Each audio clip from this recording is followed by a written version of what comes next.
Life is not short, it's finite. We just don't know when that end is. With every passing month, every passing year, you feel less and less fulfilled. Of course you do. You're either with your phone or you're thinking about something else, physically present, mentally absent. How hard is it to be distracted? I can almost for certain you're saying it's not difficult. That's because you've practiced it so much. It's not hard for me to be concentrated, not because I lived as a monk. It's just what I practice. There's a clock counting down with my name on it. Those minutes I'm giving you, I will never get back. Can you keep your awareness on this person while you're sitting with them? If you can just do that one thing, you can have everything, but you won't.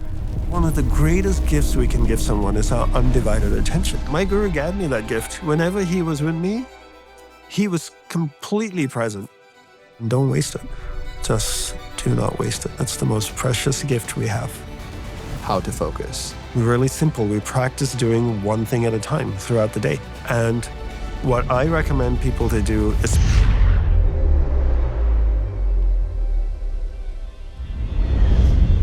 Dandapani, you are a Hindu priest. You spent over 10 years as a celibate monk and has now gone on to sharing the world about the power of unwavering focus.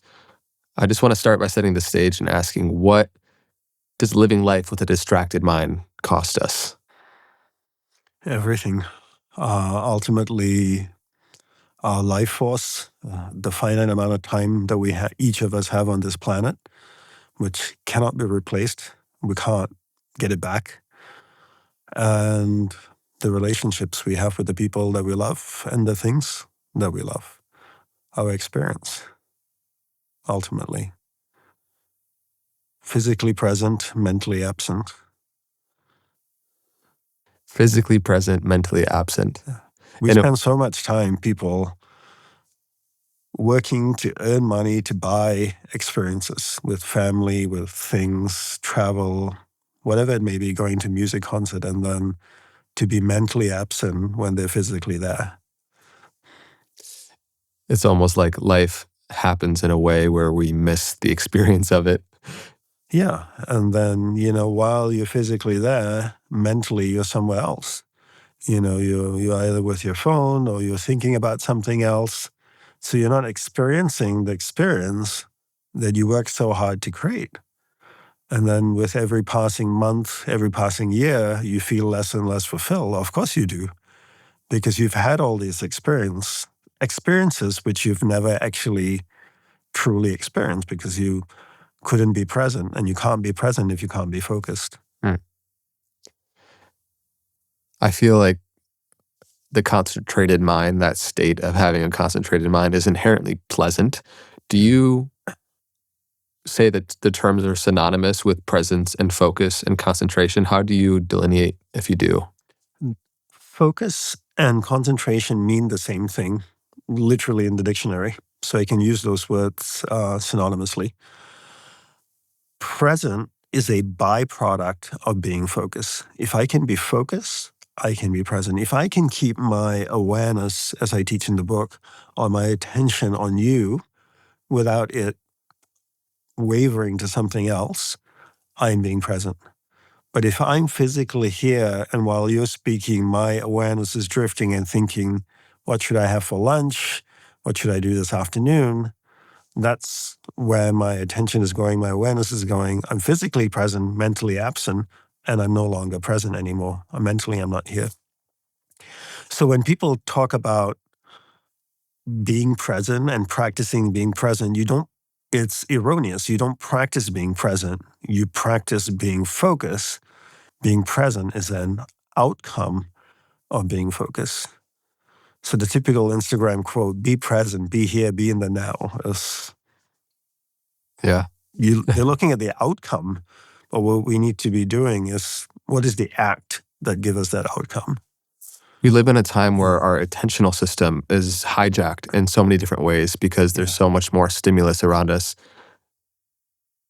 That plays a huge part into the generation that we find ourselves in, Absolutely, because people have no clarity of what it is they want in their life, and because it's easier for me to hijack your attention if you don't know what you want.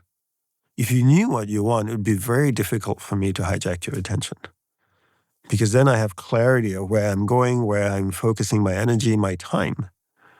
I remember I used to live in New York for a long time, and my wife and I lived in Astoria. And I remember one weekend she said, "Oh, let's go."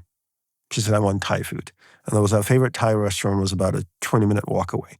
And we were walking there, and a few minutes into the walk, I said to her, "Oh, look, that Greek restaurant finally opened. You know, they've been working on it for a year. And so let's go try that." She goes, "I want Thai." I said, "Okay." We kept walking a few more minutes. And I said, "Oh, what about that place? We've been wanting to go there." She goes, "I want Thai."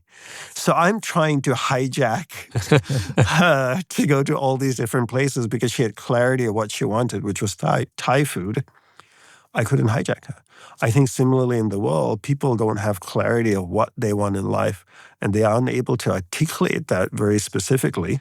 So it's easier now for the digital world to hijack your attention. And most of us were never taught early on in life that we should have a purpose in life, that we should have priorities, a clarity of what we want in life. Rather, we were trained to think that you're still young, you'll figure it out in time, right? That's the common advice. You're still young. You don't have to have it figured out all this time. Go out there and explore the world. But a confused mind compounding on itself becomes more and more confused. A distracted mind compounding on itself becomes more and more distracted. Like when I do events and I ask my audience, how many of you here are distracted? Almost everyone puts their hand up. How many of you have to try really hard every day at being distracted? Like, no, I'm a master at it. I don't need any practice because you've been practicing for so long. Similarly, if we don't seek to find out what we want and we're perpetually distracted and don't work towards finding clarity of purpose and priorities in life, we'll never find it.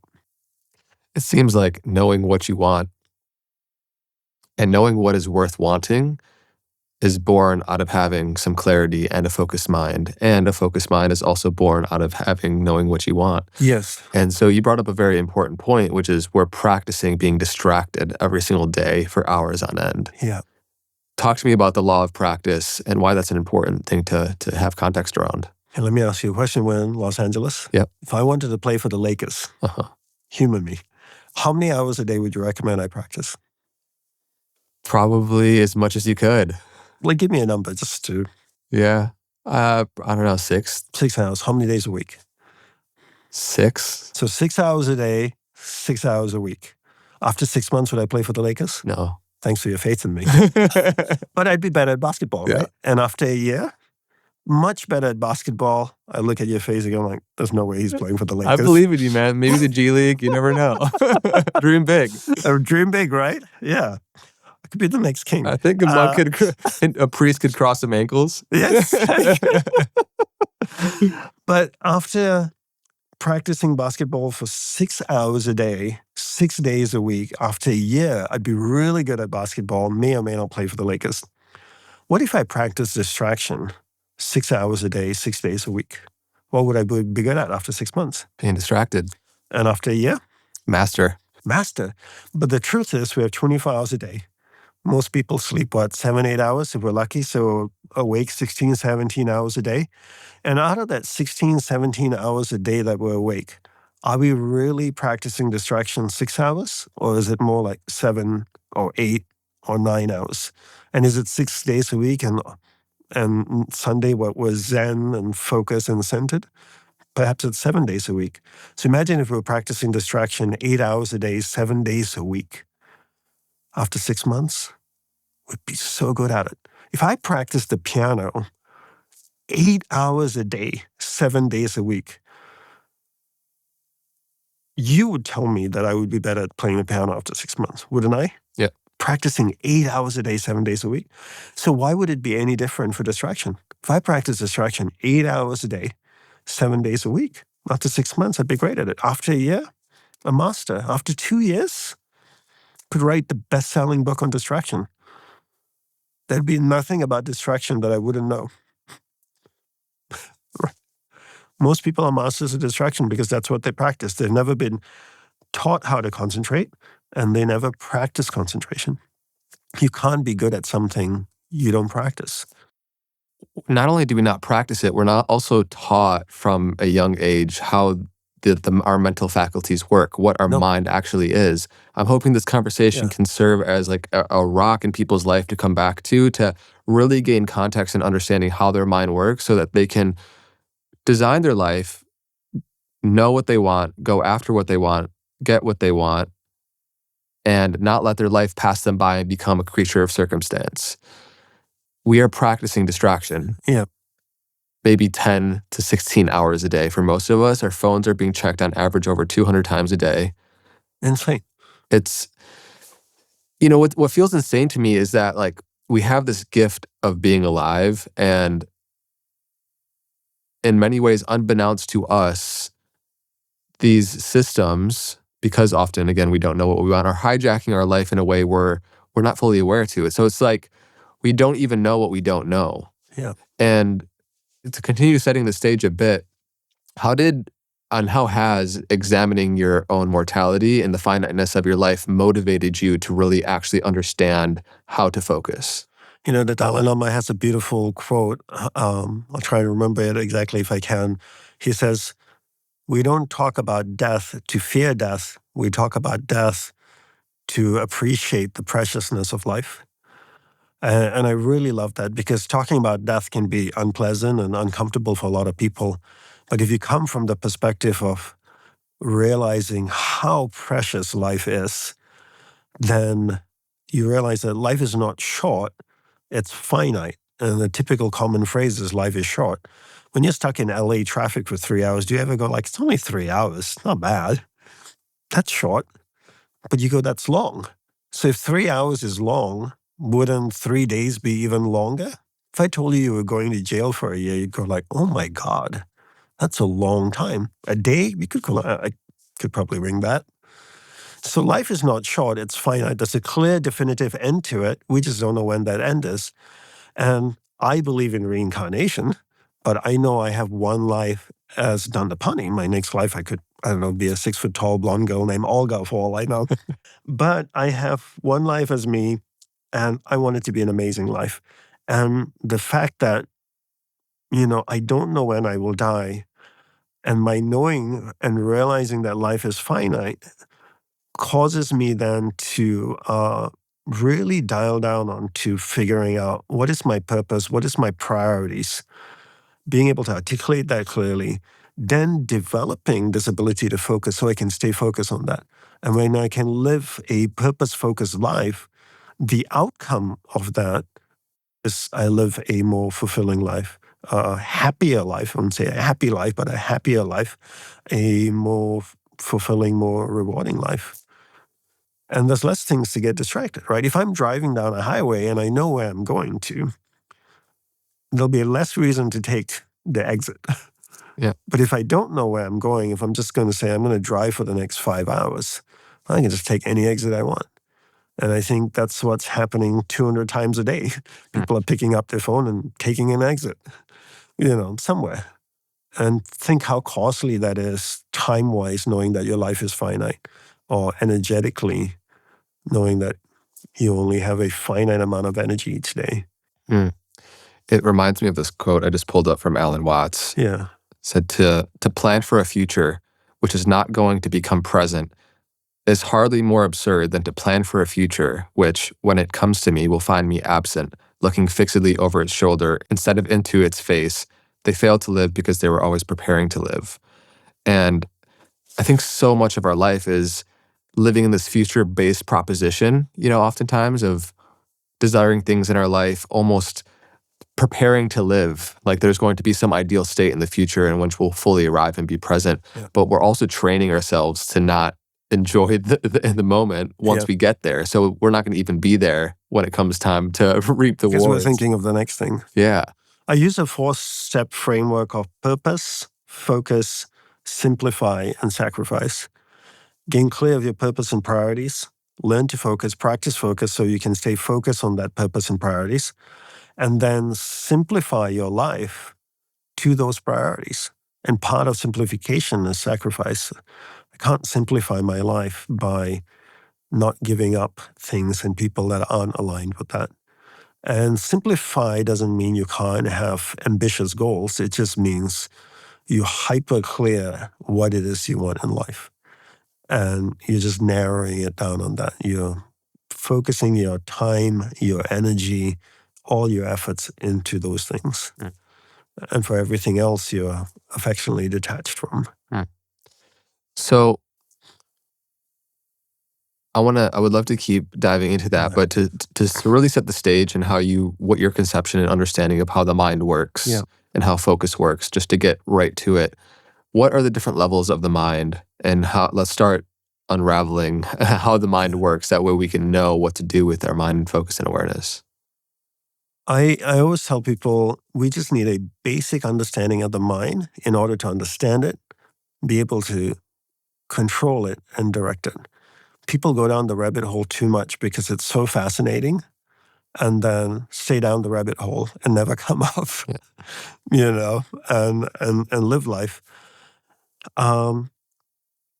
If you look in my book, The Power of Unwavering Focus, chapters 3 to 5 talk about the mind. And there's two things you need to know. One is the mind as a vast space with many different areas within it. And awareness, I define awareness as a glowing ball of light. And you are pure awareness moving through the mind. The mind doesn't move. Awareness moves within the mind. And wherever awareness goes, because it's a glowing ball of light, it lights up that area and you become conscious of it. So if awareness goes to the angry area of the mind, it lights up the angry area of the mind. You become conscious of being angry. Are you angry? No, you're in an area of the mind called anger, experiencing anger. You are pure awareness in that area of the mind. As easily as you went there, you can move your awareness to the happy area of the mind. It lights up the happy area of the mind. You become conscious of being happy. Are you happy? No, you are pure awareness in an area of the mind called happiness, experiencing happiness. So what is the takeaway? The takeaway is that the mind and awareness are two distinctly separate things. The mind doesn't move, awareness moves within the mind. And your goal is to control where awareness goes in your mind. And that's the end of the class. And if you can get that, it will completely change your life. Do you know how to drive a stick shift car? I have, yeah. You have, okay. What do you need to know? 3 pedals. You got your clutch, your brake, accelerator, your gears, steering wheel left, right, hold straight, go forward, right? The critical thing is knowing when to release the clutch, step on the accelerator, and change the gears. If you can get that right, you can drive. If you can't, the car will just hop and then stall. You don't need to learn about the fuel injection, the carburetor, none of how the brake fluid works, none of that stuff. Once you get those things down, maybe the indicator to turn left or right, you get to drive anywhere you want to go. And once you understand that you're not the mind, that you're pure awareness moving within the mind, that's all you need to know about the mind. You can go deeper and study about the prefrontal cortex and what the serotonin does and the dopamine does and the this and the that. And when I went to sleep, I spent 2 hours in the gamma waves and then 3 hours in the delta waves and then 5 minutes in the this and this state and that state. You can do that till the cows come home. It's not going to make a difference. But at the end of the day, can you control where your awareness goes? Because at any given point in time, either I'm in charge of where my ball of light is going in my mind, or my environment is, the people and things around me. So if you came up to me and said, Dandapani, your shawl is ugly, I can allow you to take my awareness to an upset area of the mind, and I reach over and pinch you. Or I could hold my awareness in an uplifting area of the mind and say, oh, well, thank you so much for letting me know I should go shopping today. And my ability to control my awareness allows me to choose how I respond and react to life's experiences. That's the fundamental level. Ultimately, the goal is to take awareness in a controlled and focused way into your superconscious area of the mind and experience the self inside of you. That is the goal. But you need to be able to navigate awareness within the mind. But understanding that awareness and the mind are two separate things is the first step.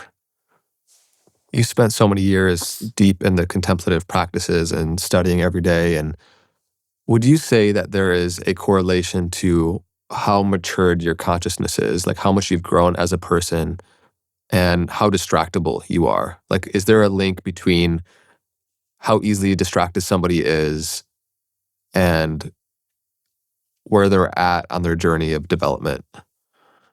Yes, I would say the more you if you were now, remember I said the mind is a vast space, Yeah. right, with many different areas. If we were to put a framework around that vast space, we could look at the mind as a 3-story building. The ground floor would be your conscious mind, your instinctive area of the mind. The second floor would be your subconscious, which is your intellectual area of the mind. And the third floor is your intuition or the superconscious area of the mind. At any given point in time, that ball, your awareness, is in one of those floors. Now, you can't be on the second floor of the house and the first floor of the house at the same time. So when you're in the conscious area of the mind, which is the external mind where you're dealing with your 5 senses, your physical body, everything around you, that world is very chaotic and distracted.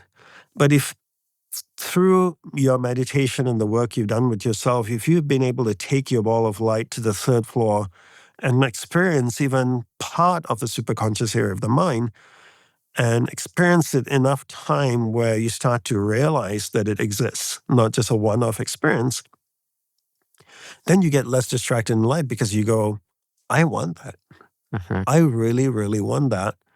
And all these other things don't matter to me. It's the same way if you look at a professional athlete, like a tennis player or a soccer player that's playing at the highest level. They've tasted something, on one end of the spectrum of winning, of the highest form of excellence, and they want that so badly, they're not willing to get distracted by everything else that's going on in life. And they're just focused on getting that. So the mystic is no different. He or she, through the ability to concentrate really well, has been able to navigate their awareness to the superconscious area of the mind multiple times to experience it enough where it's gone from knowing to deep experience or realization that such a thing exists inside of us, that you go, this is why I'm here on this planet. I am here to know thyself, to know who I am. Now, all these things around me are fascinating, but not as fascinating as compared to what's inside of me. So there's less to be distracted with. It's only when you don't have the experience of something greater that something lesser, so to speak, becomes more inviting and charming. Having the taste, the ontological, the first person experience Yeah. of, you use the word superconscious, Yeah. that higher state of mind, to me, that is one of the most immediately transformative experiences because it becomes undeniable. It becomes self-evident in your experience, right? You can be taught and listen to a million podcasts till the cow come home of what you should do, of what's worth going after, Yeah. of who you are, and it's all outside in, right? And so why I love having this conversation, especially with somebody who's been deep in the practice yourself for many years, is that you become a walking invitation when you have tasted that place within yourself and you're no longer under the constant delusion that your life is going to be fulfilled from an arrangement of circumstances outside of yourself fully. When you've tasted how fulfilled you can be just in your own being by tasting that level of yourself, I'm curious, how does that rewire how you walk back into the world? You still build businesses, you're still in the world, you're still Yeah. creating a lot of things, but how does that change what you think that those things are going to actually give you? So I was a celibate Hindu monk living in a cloistered monastery, and now I'm a Hindu priest. In Hinduism, priests, monks lead celibate lives by themselves or in cloisters with each other. And Hindu priests fall under the categories of householders. So there's 2 paths in Hinduism, as a monastic or householder. So now that I'm a householder and as a priest and have a family and a business, I need to support myself. So part of having business and is to earn an income so that I could have a life that I could live and provide for my family. The critical part here is that it's very difficult to live in the world and pursue a deeply spiritual path if you do not have enough financial resources. In Hinduism, there are 4 goals for a householder's path: wealth, love, righteous action, and enlightenment. But it starts with wealth, which a lot of people think that money is the root of all evil. And when I grew up, deeply interested in spirituality, people would tell me money is bad. But here you have Hinduism, the oldest religion in the world, tells you that if you do live in the world, that should be your first pursuit. Because when you can buy shelter, you can buy food and safety for your family and security for your family, you'll have the peace of mind to go sit down and go within without having to think, how am I going to pay for my children's school fees?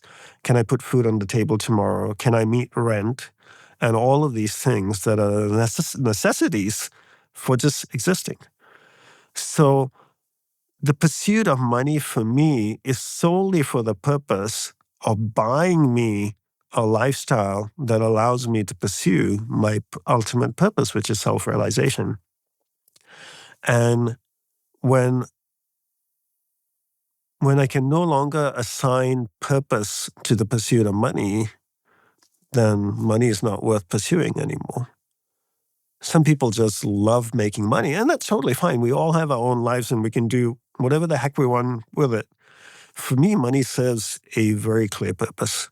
It's buying me the life that can allow me to pursue my spiritual life, if that makes sense. Yeah, that's, I think, important to give the context around, because, I mean, it's foundationally Maslow's hierarchy in some sense. You living in the world, if you're not going to be in a cloistered monastery where you can just fully dedicate, you don't have to worry about the worldly situations, as much. But don't forget, also in the monastery needed to get income to pay bills still. Yeah. To feed the monks, for health insurance, for doctor's fees, and pay water bills. It's not like the monastery could exist without money. People just don't see that part of it. They see the monks walking in robes and meditating. They go like, look at that life. No money concerns, no this. They were monks in the monastery. Their sole focus was to acquire money to feed all the other monks, right? Money is needed. Yeah. Whether you're monastic or a householder. But I do want to go back to, so you talked about having that taste of essentially the superconscious, having that interior experience where you go beyond the limitations of identification with your own thought and emotion. Part of obviously why we're so distracted is because we think we're our thoughts. Yeah. And so when you taste yourself beyond that, how has it rewritten what you think the external world is going to give you? I think it's more clarity of what do I need to do in the external world that will support this journey? And you're more wisely discerning as to how you're moving in the external world and engaging with the external world. And what you're engaging with and what you're doing serves a bigger purpose of supporting this inner journey. And going into the superconscious is not a binary experience. This is a terrible analogy, but imagine, and an inaccurate one. Imagine if I was flying to the sun. As I left Earth and get closer and closer to the sun, I would feel hotter and hotter. It doesn't work that way, but But imagine as I was getting closer to the sun, I would feel more of the sun's heat. The superconscious is that way. As you touch into the fringes of the superconscious, you experience the furthest part of it, right? You feel warm, but you can go further and get hotter and hotter and hotter as you get to finally to the core of the sun, which is the self. So a lot of times people mistakenly think that if I touch into the superconscious, I become enlightened, and then that's it. It's like a light switch. It's an on and off, and then I don't have to do anything else. I just sit there and just be. The whole spiritual path is work, hard work. And it doesn't sell. No one wants that. The way you become a rich guru You don't sell hard work. You sell an easy spiritual path, but it's nothing but hard work, and it doesn't end. And you just have to keep working and working and working on yourself over and over again. And you have to keep taking your awareness into the superconscious, experiencing it, coming back out again. And there's a difference between knowing something and realizing something. And realizing something causes a permanent shift in behavior, in perspective, and how you act and react and how you see the world. There are a million people that can talk about this better than I can from intellectual knowing place. But I think not everybody can do the work consistently, the same work, not different work.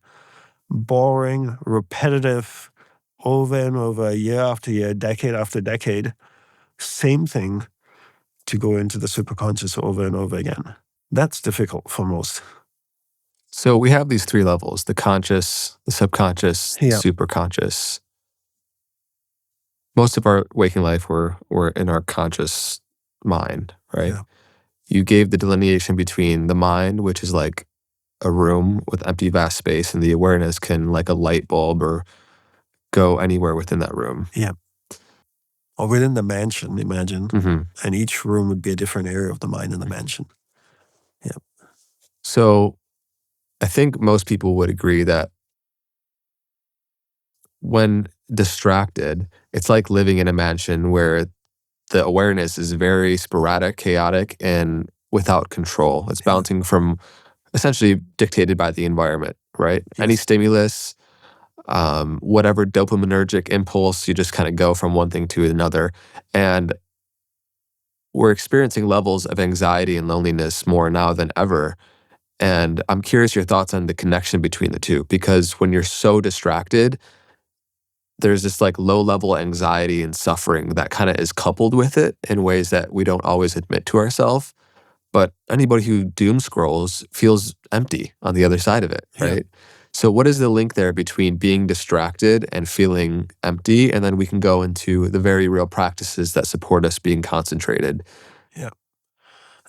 In my book, I talk towards the end about anxiety and stress and how that relates to awareness in the mind. The critical thing is understanding what is the movement of awareness that causes anxiety.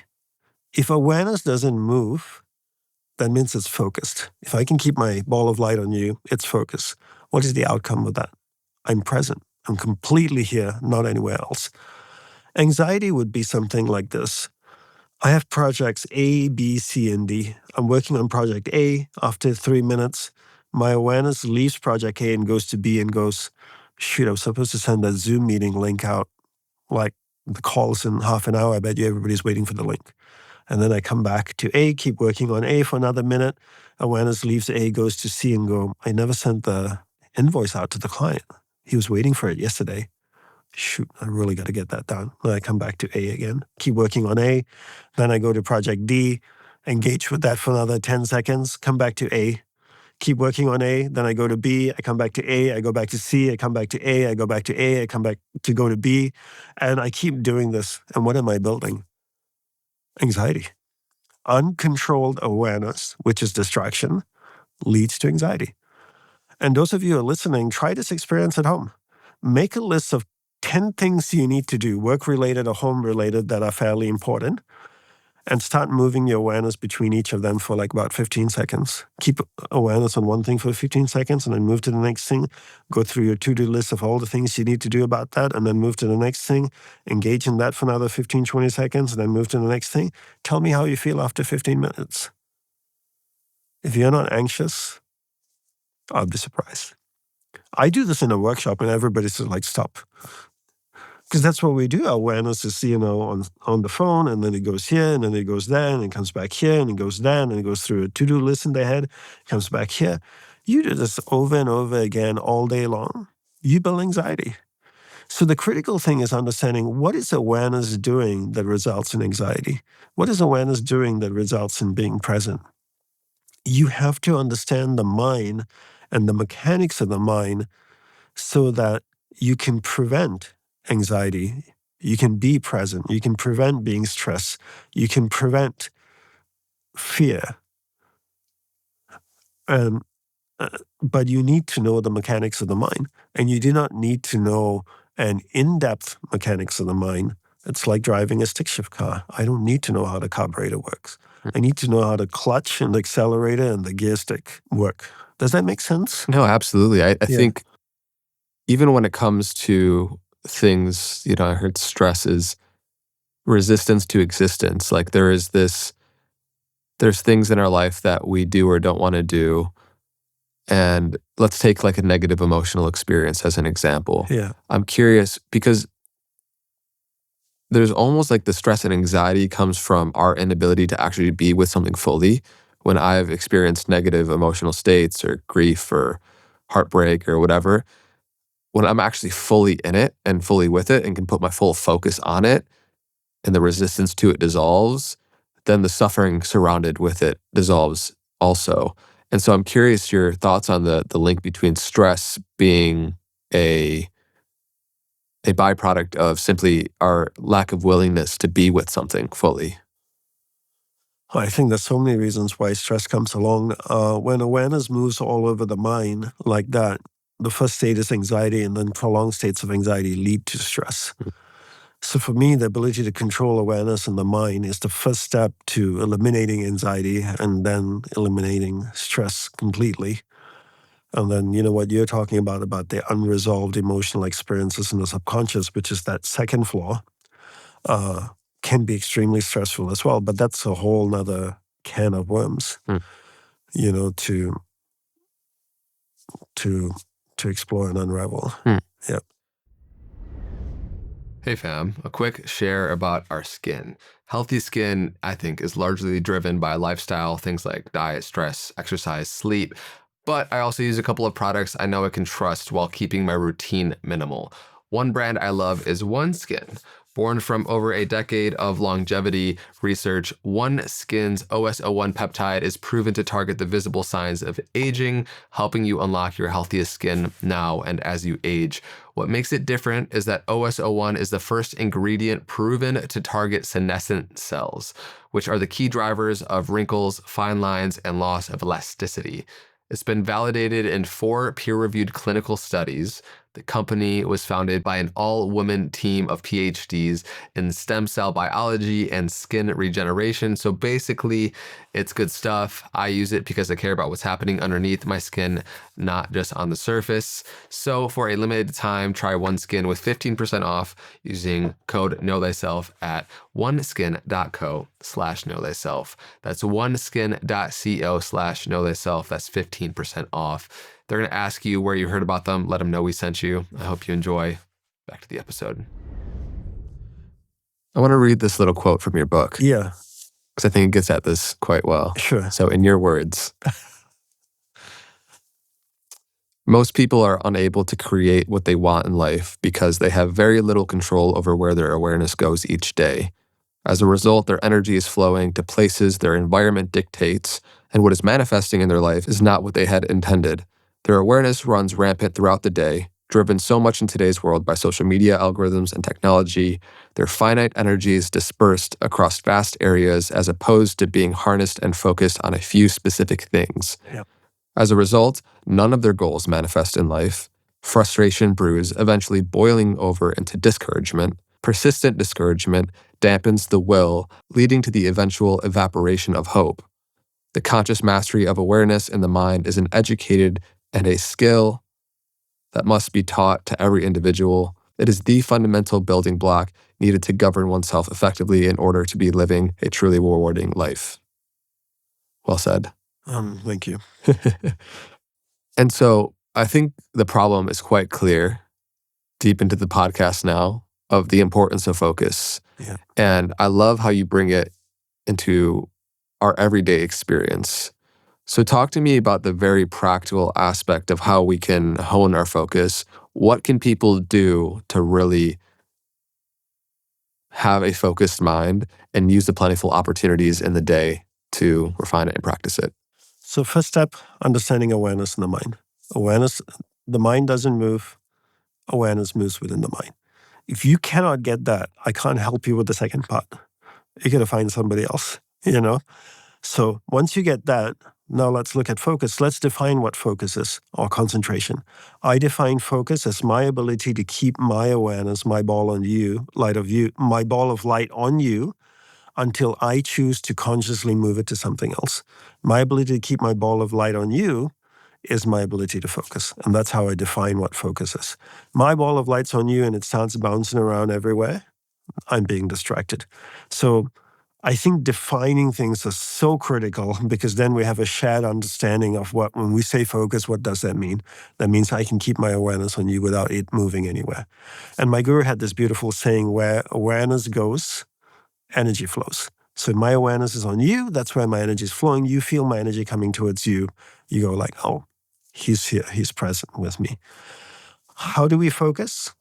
Really simple. We practice doing one thing at a time throughout the day. And what I recommend people to do is pick the non-negotiable reoccurring events in an average day. So that's a long average day would be a Monday to Friday. What's a simple non-negotiable reoccurring event? If you live at home with your family, with a spouse and children, every day you speak with your spouse or with your child. It's non-negotiable, it's reoccurring. So every time you speak with your child, give him or her your undivided attention. Keep your ball of light on him. It drifts away, bring it back. It drifts away, bring it back. If you speak with your child a cumulative total of 2 hours a day, 45 minutes in the morning, 20 minutes here, 10 minutes here, 5 minutes here, add it all up, it's 2 hours. And every time you speak with your child, you use that as an opportunity to practice concentration. That's 2 hours of practice a day. We talked about the law of practice. You told me 6 hours a day, 6 days a week, I would still not play for the Lakers, right? But I would be better at basketball. So imagine if I was practicing concentration, practicing keeping my ball of light on one thing for 2 hours a day. After 6 months, what would I be good at? Imagine you played the piano 2 hours a day. Would you be better at it after 6 months? You would. So rather than create a practice in your life, find something that's already occurring, that is non-negotiable, and insert the practice into it. Would it be fair for me to say that most people don't need one more thing to do in their life? Right? Most people are pretty full, right? So rather than me saying, hey, wake up in the morning, do yoga, journal, meditate, blah, blah, blah, no one's going to do that. But if I say, hey, you talk to your child every day, you talk to your spouse every day, every time you speak with them, keep your ball of light on them. It wanders away, bring it back. Wanders away, bring it back. Now, this is simple. You don't have to change your life. You're just changing how you're interacting with your loved one. And it doesn't have to be with a person. It could be an action like brushing your teeth. If you spend 2 minutes brushing your teeth instead of scrolling while you brush, why don't you just keep your ball of light on your toothbrush? It drifts away, bring it back. It drifts away, bring it back. Now that's 2 minutes of practicing concentration. Having breakfast.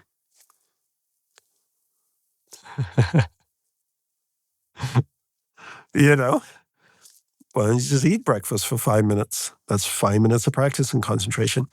Now I add up the 2 hours with my child, the 2 minutes brushing teeth, the 5 minutes having breakfast. By the end of the day, I'm up to 2.5 hours, maybe 3 hours of practice and concentration. After 6 months, I'm getting better at it. After a year, I'm really good at it. Now I go through my life.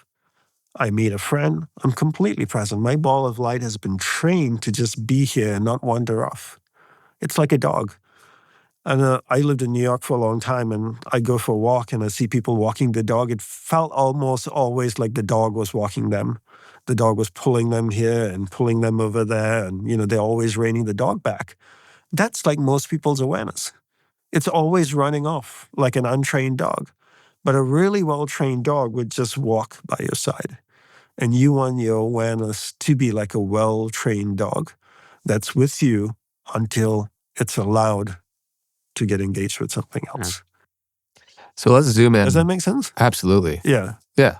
I mean, and I love how accessible it is and doesn't add a to-do list on top of everyone's already full, busy life. Yeah. but that you can use the plentiful, non-negotiable, reoccurring opportunities in our day to practice this. We all have this. Yeah. All of us, every one of us has a non-negotiable. Insert the practice into that and make it a part of your life.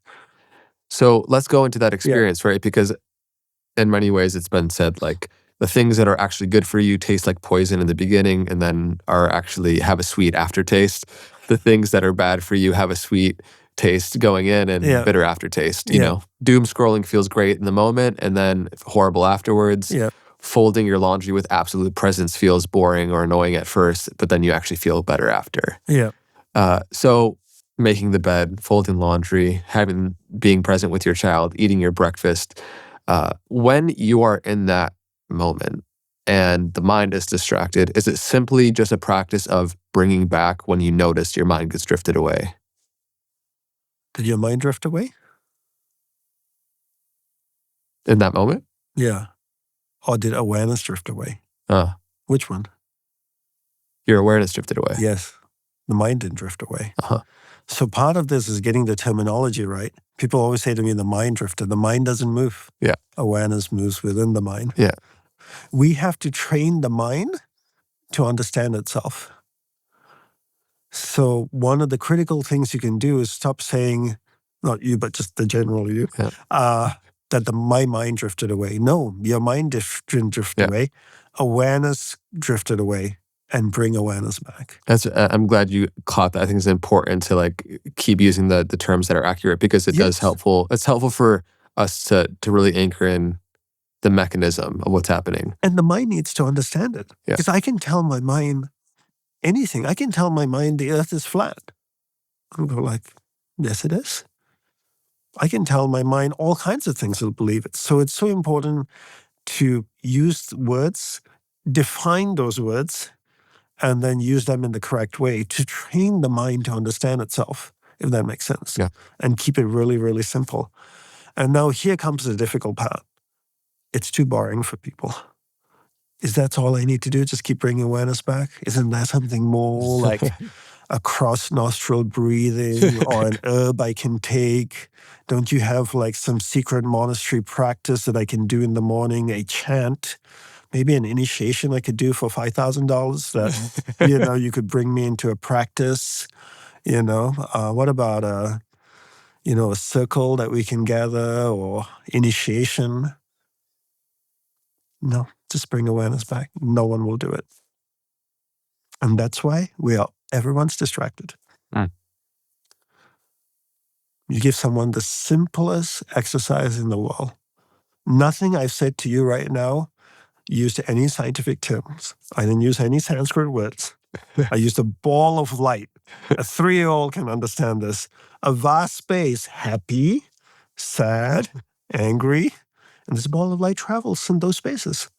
I talk to kids this way and they go, get it.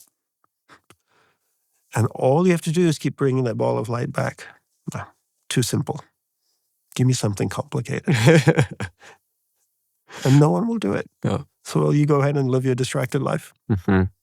That's the end of the class. It's the most unpopular book and teaching in the world.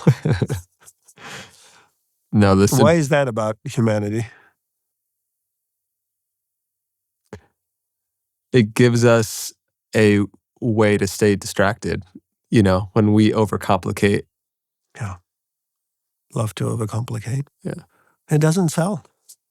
There's part of us that doesn't want the solution also. There's part of us that deeply wants to stay in a state of unconscious or ignorance. There's also a state of us that wants and craves for the realized state, But here's the thing also about focus, right? As soon as you can focus, your ball of light is one place looking at something. The longer you stare at something, the more you see, right? Mm-hmm. The more I look within, the more I see in a focused state of mind. If I take a 1,000-page book and I just flip through the pages, what would I have read? Nothing. If I open a 1,000-page book and I focus just on one page and read every sentence, I would have some insight into the book. If my ball of light's bouncing through my mind, at a crazy pace, I wouldn't see anything. But if it stopped in one area for 20 minutes without moving, it would see what's in my mind. It potentially would see a past trauma or a habit pattern that I really don't like about myself, or a certain characteristic about me that I don't like. Ugh, that's very uncomfortable. So let's just keep moving. Let's not hang around too long. We might see things we don't want to see. So being distracted is a great exercise to avoid yourself. So let's say somebody for one day, 1 week, 1 Yeah. month, 1 year, start to implement this simple practice of bringing back your awareness when it gets pulled by the environment into different things. How does the quality of mind transform on that journey? I would say less anxiety, less stress, less fear. I'll define fear as awareness leaving the present, going into the future, creating a situation that hasn't happened, and coming back and worrying about it. I'll tell a story my guru told me. So my guru was born in Lake Tahoe in 1927. And when he was 7 years old, he was coming back in the family car. It was snowing really heavily.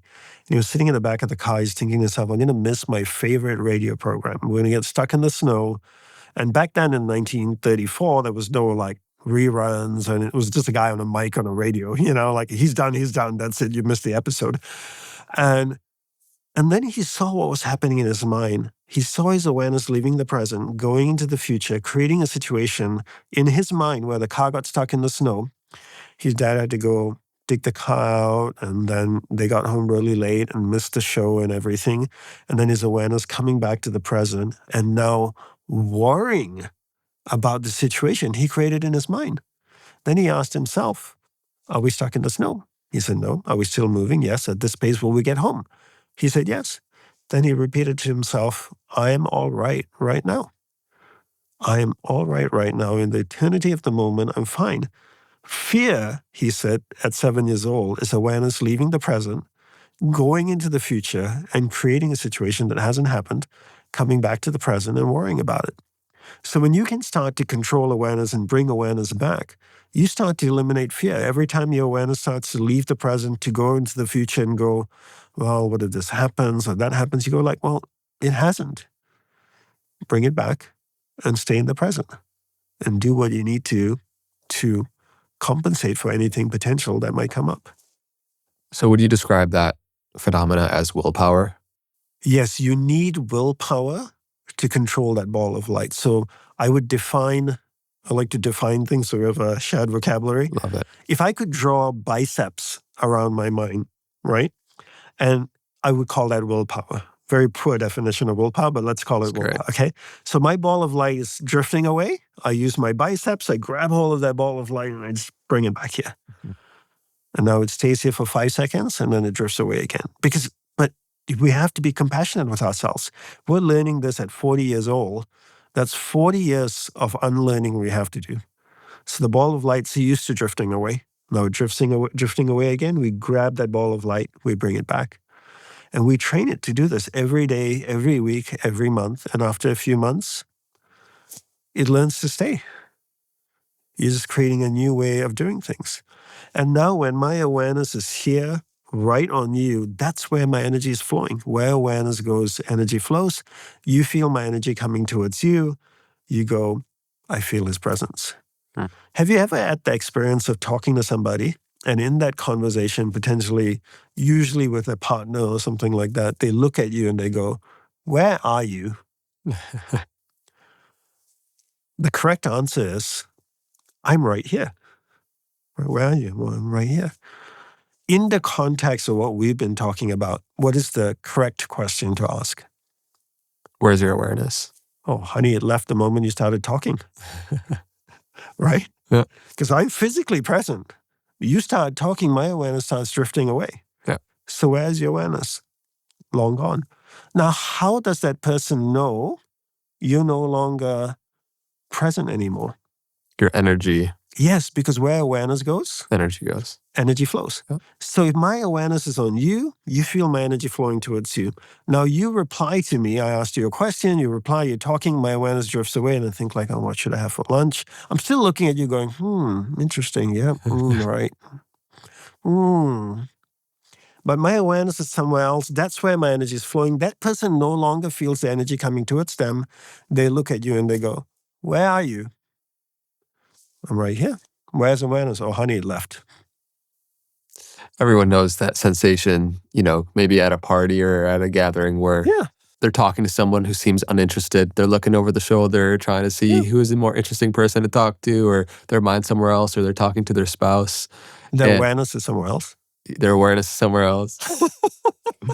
By the end of this podcast, you'll be a master. Yeah. But there's a direct link to our ability to have a concentrated willpower and directed awareness and observing where that's absent in the folks and the people around us. Yeah. I'm sensitive to energy. Yeah. So when I'm talking to someone and I don't feel the energy coming to me, even though they're looking at me and going, when I go like, they're off somewhere. Yeah. So why am I here? Going back to your initial, where you started about life is finite. If I said to you, Andre, if someone came in here and said, you had 2 hours to live, would you be doing this podcast? Probably not, but we could hang out and figure out what we're going to do together. 2 hours is pretty finite. Right. And imagine that you say, okay, 2 hours, I'm out of here. And you're about to leave and I say, hey, can I have 5 minutes of your time? And you're like, oh, I only have 2 hours. And then out of the compassion you have, you say, okay, I'll give you 5 minutes. So you sit here and we're talking for 5 minutes. As we're talking, I pull out my phone and I start scrolling. Would you be pissed?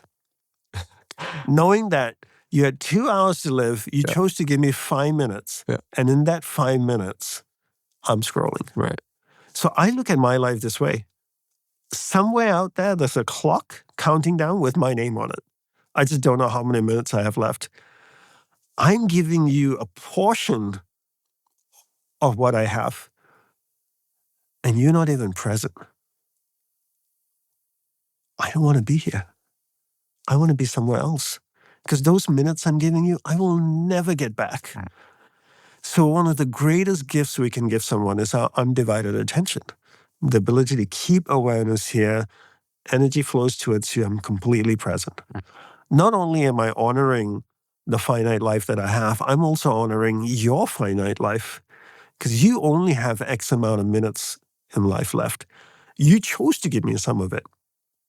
The very least I could do is be present by being completely focused. And that's me honoring this finite window that you have in this world that you've chose to share with me. It rewrites, I think, our hierarchy or priority of what we think is valuable. Because I could give you $1,000 right now. You might appreciate it, but I can make more thousands of dollars, right? I can't make back this time that I gave you my undivided attention. And so because that's a non-renewable resource, it's way more valuable. It's priceless. And that's why when I'm very thoughtful about who I spend time with, and if I'm with them, I'm completely here. What a gift. My guru gave me that gift. Whenever he was with me, he was completely present. And I thought, what a gift to give me that. And he's choosing out of the finite time that he has on this planet. He's taking a slice and saying, I'm choosing to give this to you. There could be a million things he could have done, but he chose to give it to me. I can honor that by being focused and hence being present. But we don't. How many times do you go? I mean, I travel a lot and, I'm out in planes and airports and restaurants, and how many people are sitting eating their food? I was in the lounge at the airport yesterday, and there was a husband and wife sitting next to each other, both of them on the phone, and they're scrolling and telling each other what they're seeing. No one's paying attention. I'm going like, honey, can you believe this? Uh-huh. Oh, look at this, uh-huh. It was just... I think airports are a great time to put this into practice too, because it's such a distracted, chaotic environment from TSA to, and just giving like a TSA agent or somebody that's behind the desk because everybody's so anxious, they're so distracted, they don't often get presence. And so like sincere kindness and presence feels like an immense gift. I feel like in those moments. It's such a great gift to give anybody, and it's nothing I shared is difficult to do. The question comes down is whether you want to do it, Right. you know? And I think also the other thing is that people love to go down rabbit holes, especially today, diving into long studies and research. Do you know that Stanford University came out with this research on the mind, and they took the sample and they came out with this, and then Harvard came out with this study, and all fascinating, right? At the end of the day, the simple question is, can you keep your awareness on somebody without it moving away? Mm-hmm. And if you can't do this, all those other things really don't matter. They're great distractions. They're wonderful to talk about. Can sound intellectual and smart, but can you actually just do it? What is the outcome you want? Just to do this. You read 1,000 damn books. Yeah. Meditate till the cows come home. Can you keep your ball of light on one thing? I say often that attention is our spiritual currency. That's why we pay it, just like with any currency, when I'm paying attention. Yeah. That's what I'm paying attention. I Yeah. like that. Yeah. Never looked at it that way. Yeah. Very nice. Yeah. This is like, this is my life. If whatever your conception of spirituality, whatever I'm doing at any given moment with my attention is what I'm doing with that life, that spirituality in a sense. And I think from that, it's like, okay, what am I paying with in every moment? Super, super helpful. So could I just ask a couple things about your personal path? Because at 4, do I have it right that you decided you wanted to be a monk, or you thought you wanted to be a monk? Yeah, around 4 or 5, I was living in Malaysia. A monk had come to my house. He was wearing orange robe, it stripes, the whole setup. A little bit more orange, Yeah, less more maroon. orange. Yeah, and I saw him and I said, "That's me." And I didn't know what a monk was, so I didn't even know he was a monk, But it wasn't until I think around 8 or 9 years old that I realized it wasn't about being a monastic. It was about self-realization, which was what I was seeking. The monastic path is the most efficient way to get there. Obviously, at that age, I couldn't articulate all this that well. But the drive really was for me, I think I came to the realization that everything in life goes through 3 phases. Everything is created, exists for a while, and then it goes away. I remember going to my cousin's birthday party, and my brother and I were excited. We were all day, we're getting ready to go, and that was the creation part of it. And then my parents driving me there, and then the middle part of it was that we were at the party, eating cake, playing balloons, playing with all my cousins, and then getting in the car and driving home. And I remember sitting in the back looking out the window thinking to myself, that's it. It ended. That sucks, And we didn't grow up wealthy, and, occasionally we'd go to like a restaurant once a year or have ice cream or something. That was very exciting to go out, have that, eat the ice cream, and then it ended. Well, that sucks again. People were born and they live and then they die. So what is the one permanent thing in this life? And somehow we humans go through the same cycle. We are born, we live in diapers, we go to school, we learn, we grow up, we get a job, find a partner, we have babies, we raise those babies, earn money, children grow up, watch the children get married, children have kids, we have grandkids, we get older, we die, and then we do it all over again for hundreds of years, for thousands of years. Isn't that a little weird? Then you want to stop back and go, like, hang on a second. Is that why we're here? People say, oh, life's about experiences. I could reincarnate 1,000,000 times and still not have every experience this planet has to offer me. So if you say life is about experiences, it's like it's endless, literally endless. So why are we here? What are we here to do? And that was the pursuit. And it just seemed pointless. So pointless. And that was the impetus for you to take up a monastic life. Yes.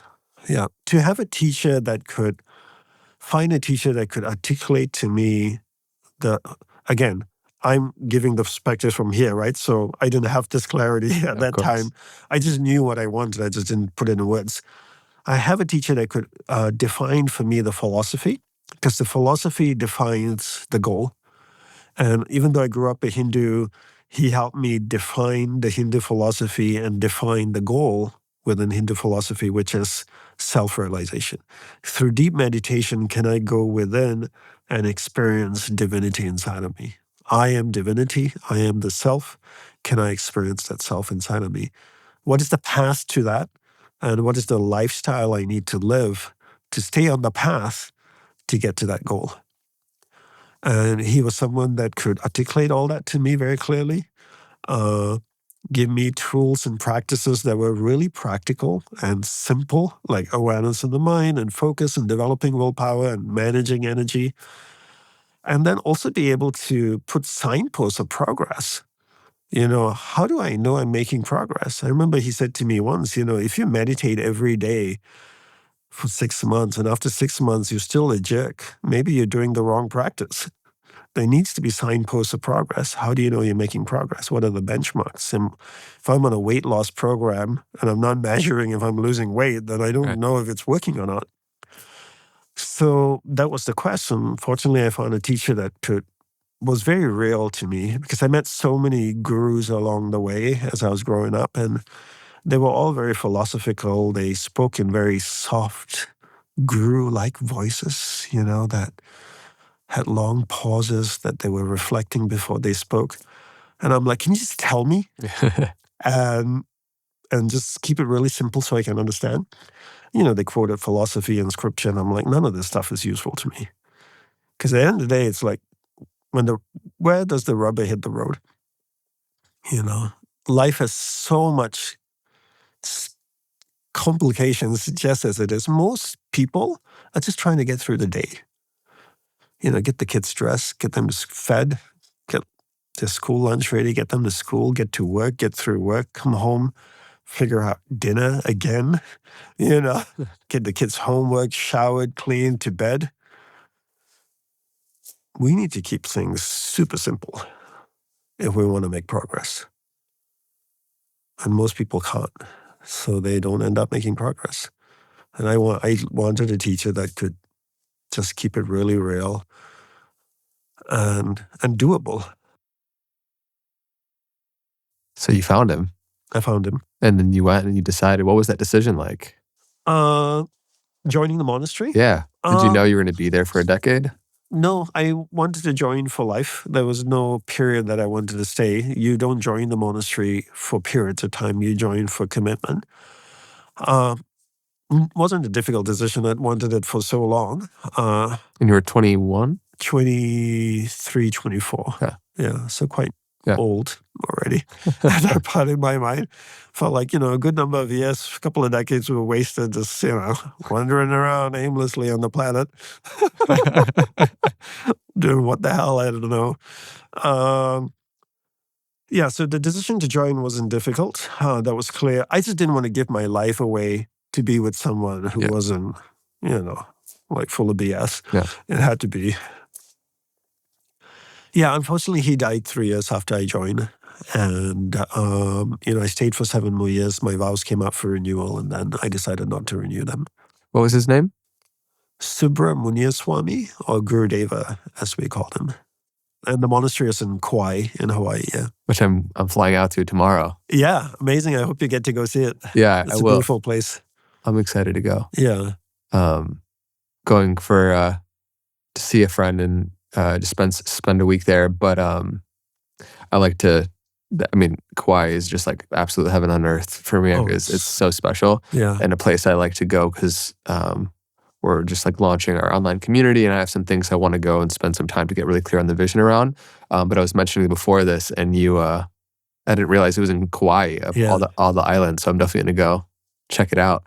And so he passed 3 years into you staying there. Yep. You stayed for 10 years, and then there was a decision to go back into the world and be a householder as a Hindu priest. Yeah. And that's when I left, yeah. So I would love to just zoom in a bit on what was happening to you in your time there, because you mentioned you're a very sensitive individual, right? You can become aware and more keenly aware where somebody's energy is when you're here fully, right? Yeah. And that is a muscle like your bicep, which maybe was scrawny at the start, and your Yeah. faculty of willpower got strengthened over that time. And this is where I'd love to ask you a little bit deeper into some of those contemplative practices and experiences, which you can share to whatever degree feels right for you. But I think I really appreciate the simplicity of everything that you shared in this podcast. Yeah. And sometimes talking about what's possible in terms of higher states of consciousness and deeper states of complete absorption are very exciting because people can feel you. You're a very sincere guy who doesn't like to overcomplicate things. Yeah. When people hear that there is this experience on offer available to us as human beings where you can taste yourself in such a vast, beautiful way, it's exciting and it's motivating for us to go and experience that firsthand. So what I'm sure started out as growing your mind, training your awareness. Good job. got there. I'm sure there were various experiences which you don't have to divulge, what exactly happened or whatever, but what starts as training the awareness grows deeper into these various states, which the Eastern traditions, ancient wisdom traditions have created different maps for. But what's the next step deeper in terms of what's possible once you train your awareness and you go deeper into the self? I want to answer that question, but I think there's something that comes before that. Great. And what comes before that is getting clear on what philosophy you subscribe to. So most people are like a spiritual mouse, just going around nibbling at a whole bunch of things. I like to say people like to eat off the spiritual buffet table. Yeah. A little Hinduism, a little Buddhism, a little ayahuasca, a little, Native Americans. Put it all in a big bowl and eat it. Why do I need to give it a name? Well, you give your damn cat a name, So let me just be spiritual, not religious. People hate the C word, which is commit. And my guru used to say people are committed to not being committed. If you want to go far into the superconscious, you have to nail down on a very clear philosophy, because the philosophy defines the goal. And one common thing that people getting into spirituality say is that, all religions say the same thing. They don't. They deeply contradict each other. So they may agree on a surface level, be good, don't lie, don't steal, do charity, all that kind of stuff. You scrape past that thin layer, they all contradict each other. The Eastern religions believe in, for example, the Abrahamic religions believe in one God. Islam does, Judaism does, Christianity. Hinduism is monotheistic. It believes in one God. Many angels and great angels contrary to what most Hindus say, that Hinduism has many gods. It's actually monotheistic. Buddhism doesn't have a God. So now at this level, they're already different, right? Now, Eastern religions believe in karma and reincarnation, soul living in a body, reincarnating over and over again, evolving. Abrahamic religions believe in one life. You're born, you live, you die, typically a heaven-hell situation, judgment day kind of thing.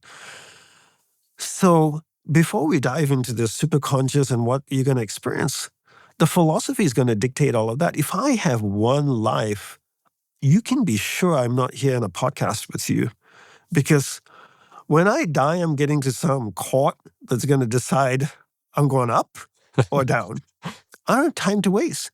I want the Eastern philosophy.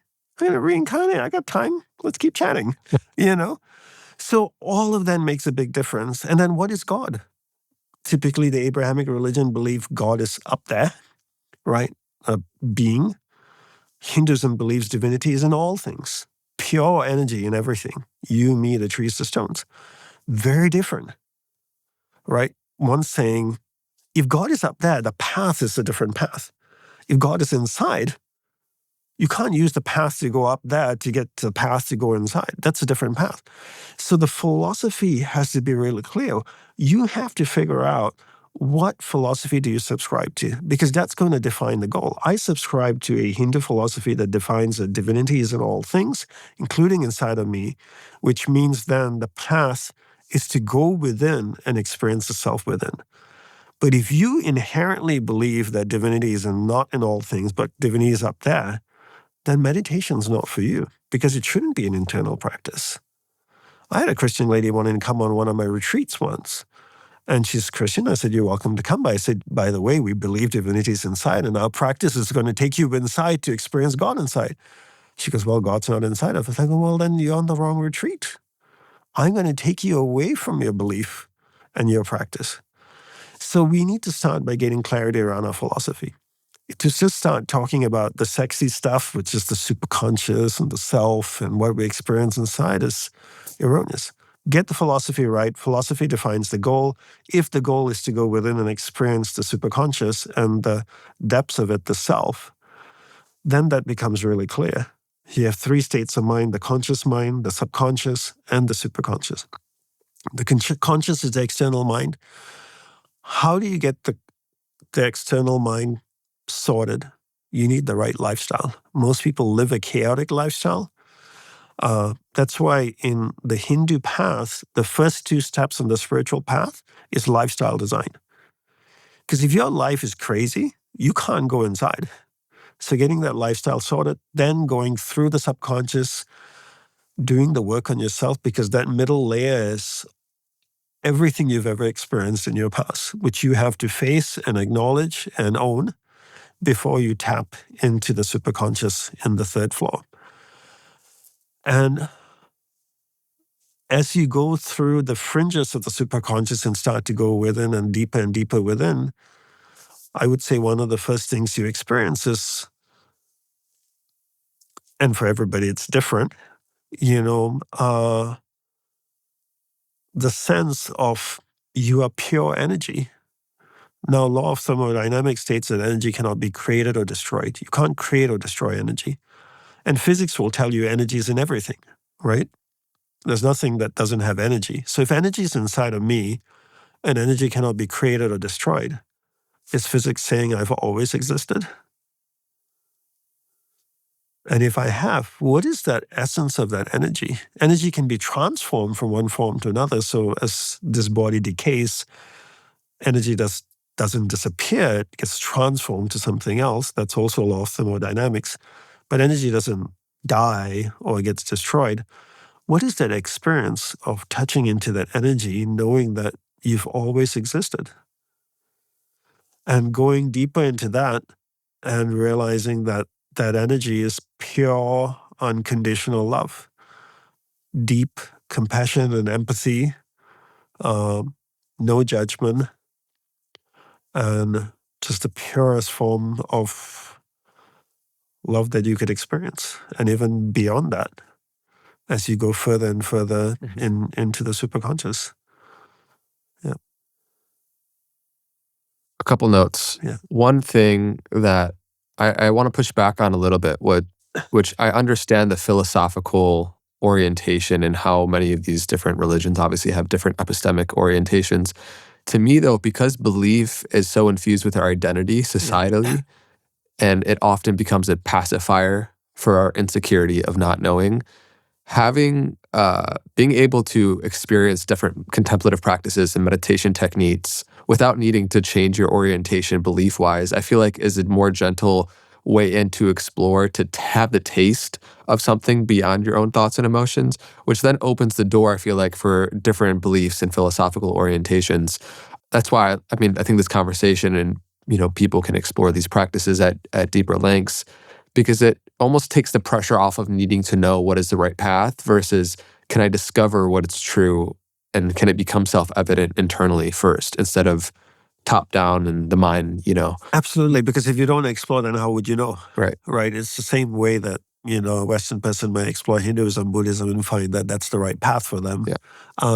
But I think the problem is that if you keep just eating off the buffet table and never make a commitment to anything, you have to commit at some point. If you want to go far, if you just want to wander around on the surface level, then The buffet is always great. Yeah.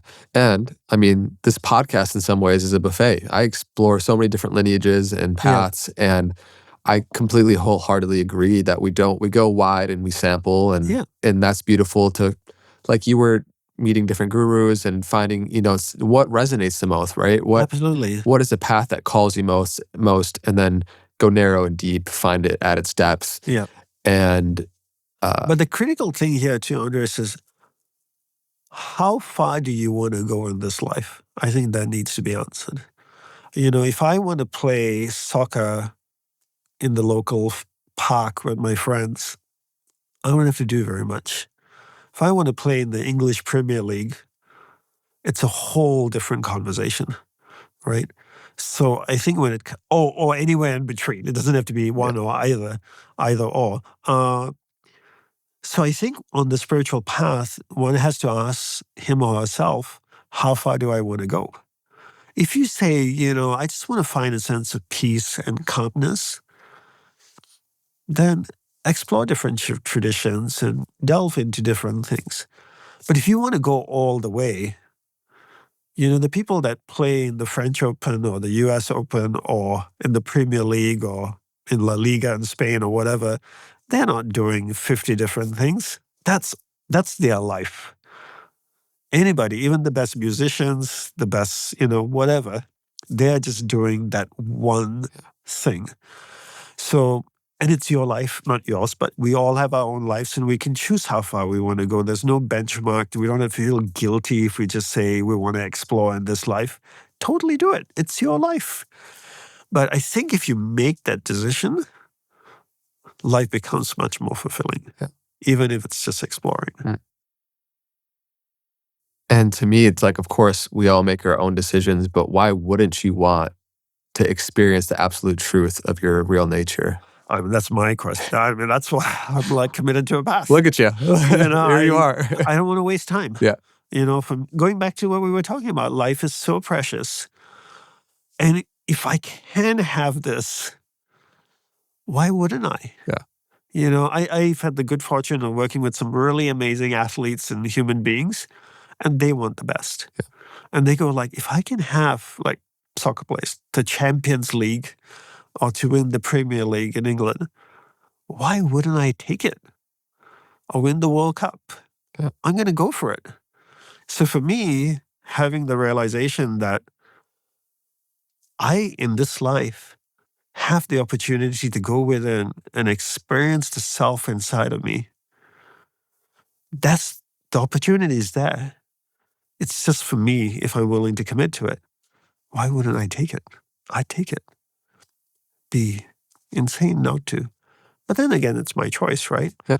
And but I think also comes down to the maturity of the soul. If you believe in reincarnation, where's the soul in its evolution?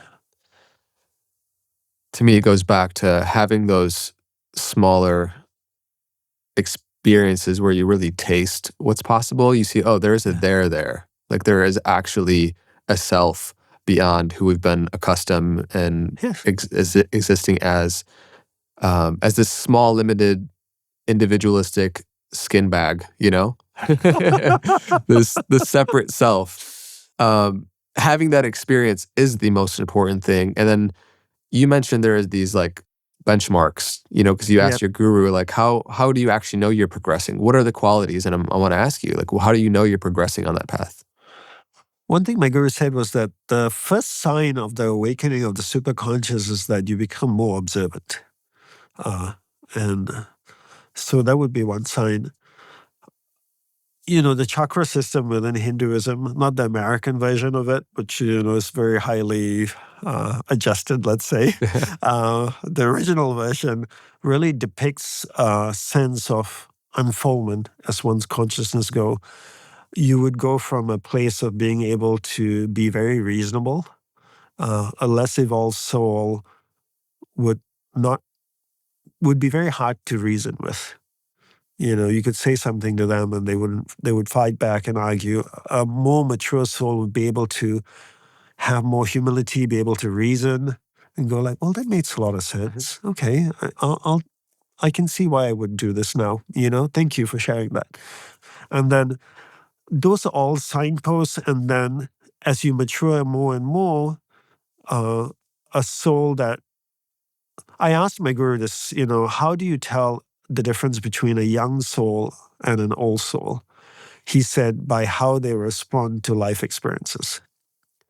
So someone's walking down the sidewalk, they trip and they fall down, and you see one person going, ha ha, you idiot, Probably not so mature. A more mature soul would run over and help the person up and say, are you okay? Can I help you sit down? Would you like a glass of water or something? So I think, if someone responds to an issue with empathy and compassion, they're a much more mature soul. You see this so much today, right? Especially well-known people, whether they're business people or sports athletes or actors. Someone highlights they did something. So-and-so was found drunk or had an affair or this. Everybody jumps on and criticizes that person. Mature soul or not mature soul? Not so mature soul. You were happy with them when they were giving you things. And as soon as they make a mistake, like vultures, you go and prey on them. A more mature soul would take the response of, thank you for all of these years for providing me a service or entertaining me. What can I do to help you? Obviously, you went through a difficult time. Is there anything I can do to support you? That would be another signpost of a mature soul. So I think how people react and respond is very critical. And then as you go deeper into the superconscious, is that I think at least I noticed for myself, you start to withdraw from the world and become even more and more discerning of how much you want to interact with people and who you want in your life. Because the goal becomes now the self. And you go, I only have so much energy each day because some point tonight I'm exhausted. So how much of that energy do I want to invest outward? And if I am investing it outward, I need to be very clear where I'm going. So, but the rest of the energy, I want to use it to drive awareness into the superconscious. And to give a very simple analogy, I talked about awareness being like a ball of light. Imagine awareness as a space shuttle on the planet. What is a space shuttle strapped to? A huge rocket, which is filled with what? Rocket fuel, right? And you need all that rocket fuel to burst through Earth's atmosphere and to go into space. And it's no different with the mystic. He or she needs to harness their energy. And that's why the practice of celibacy and renunciation and not having too many material pursuits and this and that. It's not about material things are bad or sex is bad. It's the conservation of energy.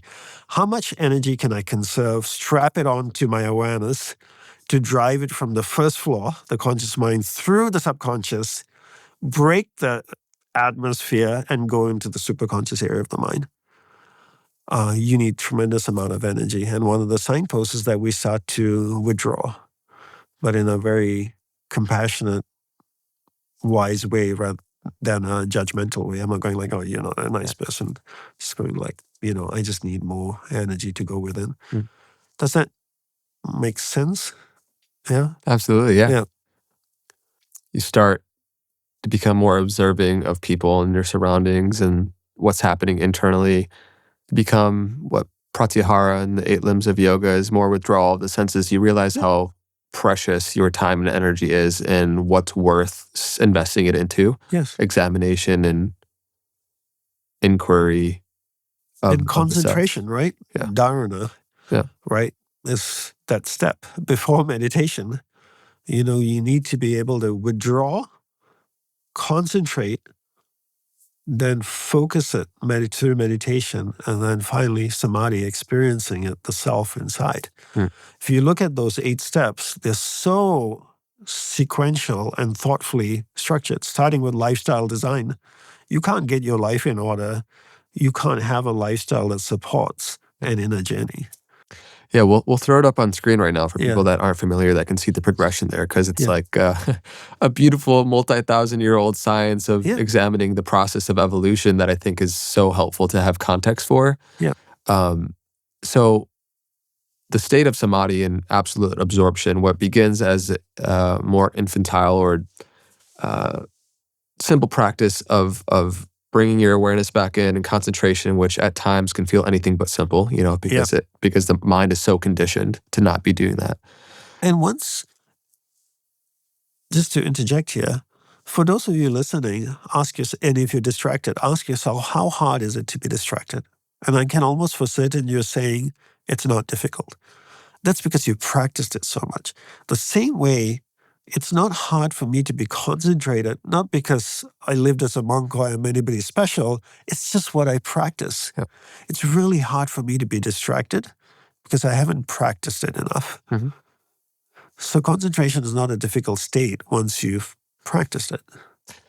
So I've studied a bit in Vipassana and the traditions with Goenka, which in very many ways is training for hours a day to bring your awareness to different sensations within your body. Yeah. And I want to bring it back into your experience. So when you, what was a typical day for you? What was your practice like? Were you having hours of sitting per day, or in the monastery? Yeah, in the monastery.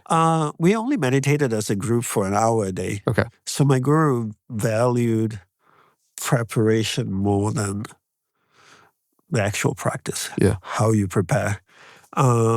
So we meditated every day from 6 to 7 as a group. Monks did individual practices on their own. And then throughout the day, the monastery was divided into groups. So some monks worked in the publishing department, some worked in finance, some worked in the gardens and things like that. But going back to the teaching of integrating the practice into the non-negotiable recurring event. So if I was working on my computer in the monastery and someone came in the room, we were trained not to look up and get engaged with that, to just stay focused on what we were doing. If I was milking the cow, then I milked the cow, So all day we were practicing so that when we sat down for an hour, we were deeply prepared. And I give the example of Usain Bolt running the 100-meter race. I don't know this guy, but I'm assuming his whole day when he was competing was filled with practice. He was either getting good rest, stretching, running, doing weights, eating the right types of food, right? All for what? 9.65 seconds? So it wasn't the 9.65 seconds supporting the day, it was the day supporting the 9.65 seconds. Most people wake up in the morning, do 10 minutes of meditation, and they go like, I'm set for the day. And then the day is chaotic. For us, the training was bring the practice into the day because that's the hard work. And then when you sit down to meditate for 20 minutes, you've done hours of practice. All day long, I'm training to keep awareness on one thing at a time. Yeah. So when I sit to meditate, to hold awareness so deeply within me and move it, navigate it to the superconscious area of the mind, I've been practicing for 12 hours already. Mm-hmm. In everything that I do, from brushing my teeth to talking to people, employees, clients, whatever. Mm. Why I love that understanding so much is because everybody who's listening has whatever they're going after in life, occupations with family and career, where they can use each moment as an opportunity for self-realization instead of spirituality being something we do. It's an identity we wear. It's a practice we have 5-10 minutes a day. Yeah. And while maybe the conditions at a monastery are the most conducive for truly cultivating that in a deeper sense, we still have that availability on offer for us all. And to me, it's like, it's the core of why I do the show. It's the core of why I'm doing all my efforts in life, because I think that is the most worthwhile endeavor to cultivate in life and to study and to examine and to inquire within.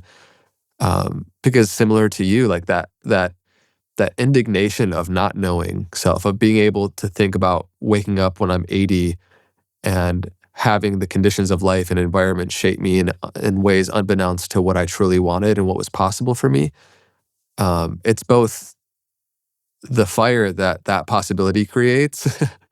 Devastating. Yeah, devastating. But then also the absolute love and contribution that's possible by having some level of self-realization, like who you become possible as a conduit for, as a vessel for, because of that connection and that knowing of self is so powerful. Because like, think about what you're doing, right?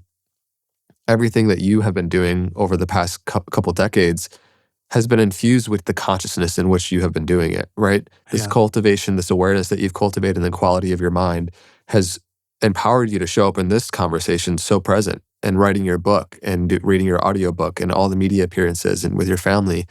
And who would the version of you been had you not understood this about your mind and the quality of your awareness?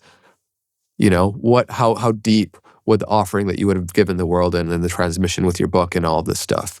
Who's to know? But Yeah. it's certainly of a certain caliber because of the devotion that you've had to the inquiry. And my guru, I give him all credit. Without him, I wouldn't be here today. Yeah. And his ability to articulate things. Well, first of all, his own self-realization allowed me to experience through him what that would be and taste into that, which now has made my life dedicated to that pursuit. And then his teachings of keeping things so simple and doable. I think to me, that's the greatest gift he gave me. I cannot tell you how complicated people make everything. There's so much noise in spirituality and fireworks and glitter that people get so distracted on the path when the practice needs to be what actually moves the ball forward, which is the simple practice of bringing awareness back, staying focused, and working on that, as a basic 101. And if you can just do that one thing, you make so much more progress. I'm curious to ask you, so the jhana states in the Zen tradition, the siddhi states in the yogic tradition, as you cultivate your awareness, our attention is like a penetrative force that can glean us insights to that which we're paying attention to. Yes. Whether it's internally or externally. And this is where it gets, for the materialist notion, a bit strange, right? Where you can have these almost psychic feeling intuitions and knowings about things you should and no business knowing, right? Whether you go and you just people watch and you sit and you observe, right? And you pick up things about people's emotional states. You pick up things that just become evident to you about somebody else's field because your sensitivity has gotten to that place. I'm just curious your thoughts on, and I know they can be kind of described as a distraction on the path. You can absolutely, yeah. But it is interesting to reflect on what's possible within human consciousness as you train this faculty, and what is available on offer for the human mind. It is beyond the comprehension of most human beings what the mind can do. That is, yeah,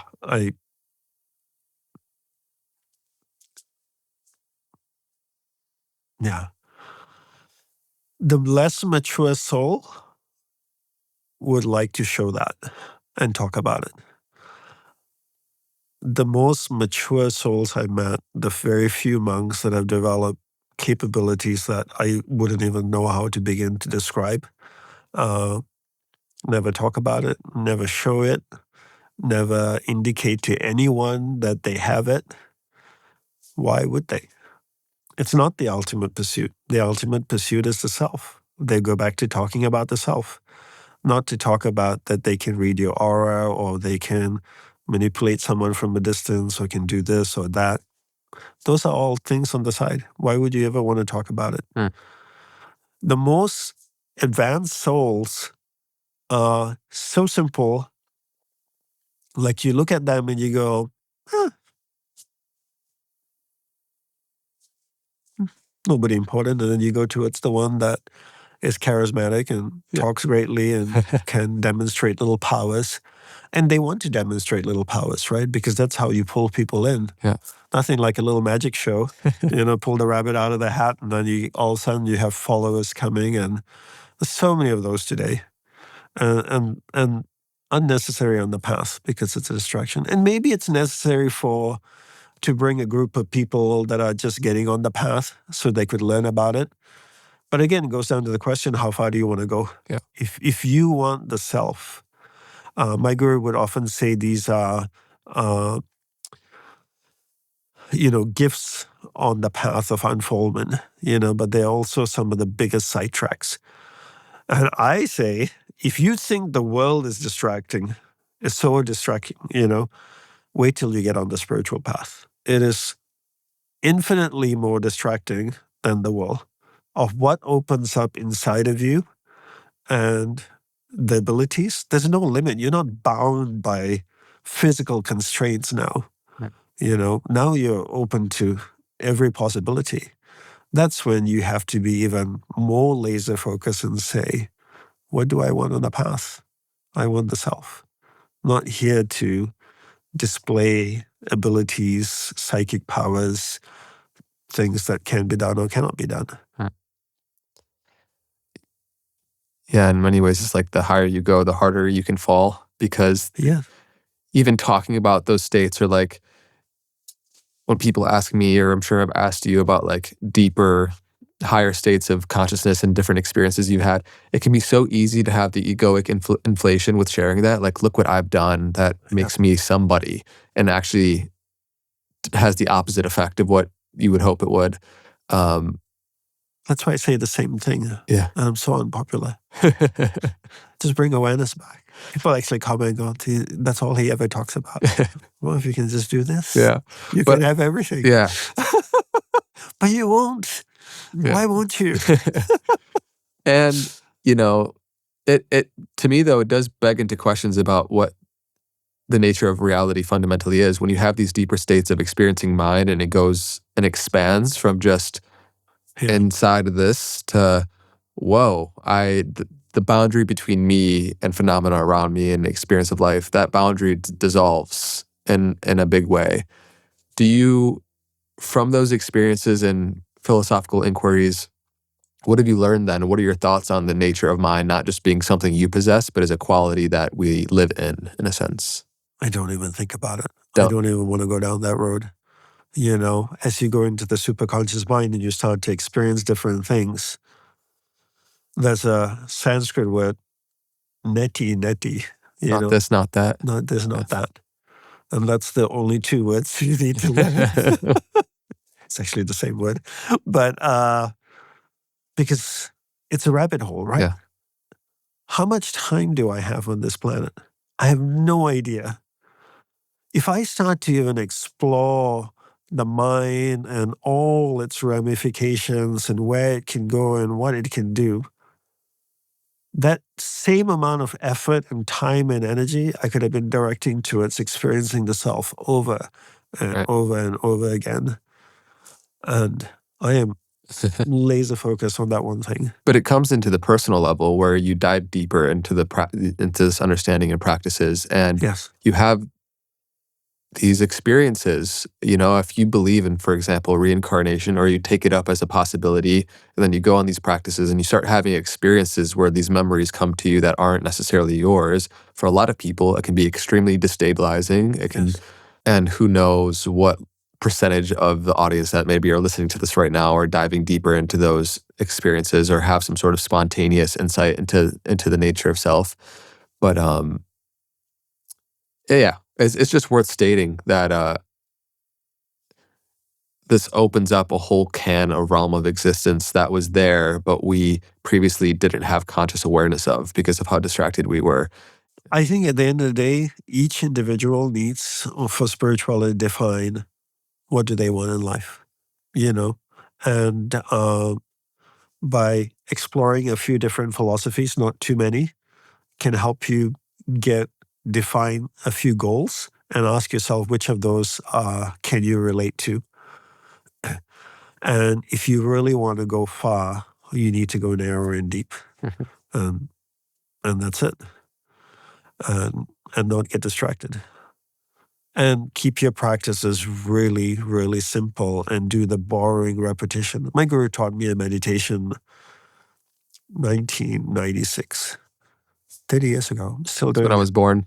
Wait. Oh my goodness. I'm still doing the same meditation. People come up to me and go, "Do you have a different one? One I can do with my cat?" Like, I don't. That's the problem. It's the repetition. Do you think the guy that plays, or the girl that plays in the French Open or the Wimbledon final has 10,000 different types of serves? Or maybe they have like 4 or 5 and they've just spent all their time mastering that. Yeah. Yeah, I think it's Bruce Lee said, "Fear not the man who practiced 10,000 kicks once, but one kick 10,000 times." Yes. And that's the thing. And people, when you are in the conscious mind on the first floor, you cannot do that. It's the opposite. You want 10,000 different kicks. And when someone pursues so many different things and tells you that that is the way and that is okay, they're living in the conscious mind. And if you're on the third floor, what you say to them will not make sense, and what they say to you doesn't relate. Hmm. So you just have to honor where they are on the journey, and that's where they're going.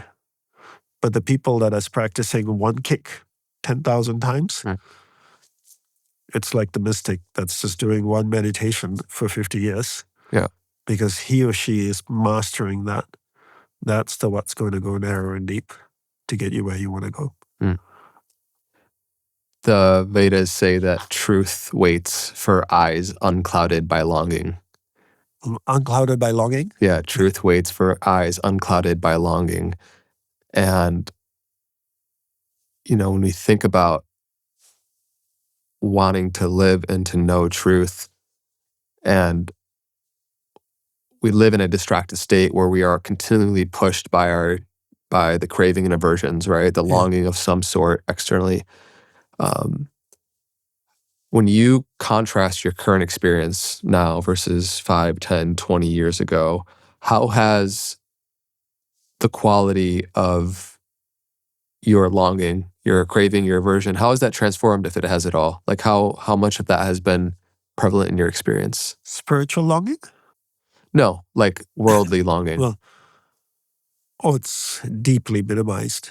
I never had it so much anyway, because I went to the monastery, obviously, in my 20s. So whatever longing I had, I renounced, never thought that I would leave the monastery.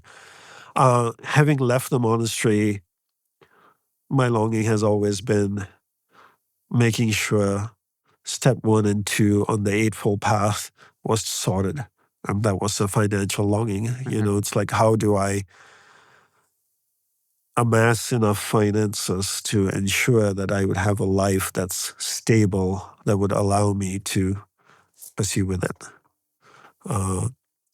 But in terms of longing for stuff and things, yeah,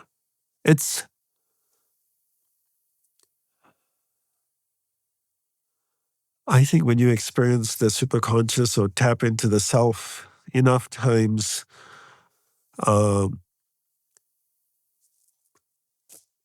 everything else comes and goes. We've done this so many times, Andre. So many times. How many times have I been born and lived and gotten married and have kids and died and lived as a monk and lived as a priest? Thousands of years. Why would I come back again this time and go get distracted by all of these things again? It just makes no sense. We're here for one purpose and one purpose only, and it's to realize the self within. Mm-hmm. Yeah. You mentioned earlier, as your sensitivity increases and your clarity increases, you can more clearly see what is worth wanting, right? Because Yeah.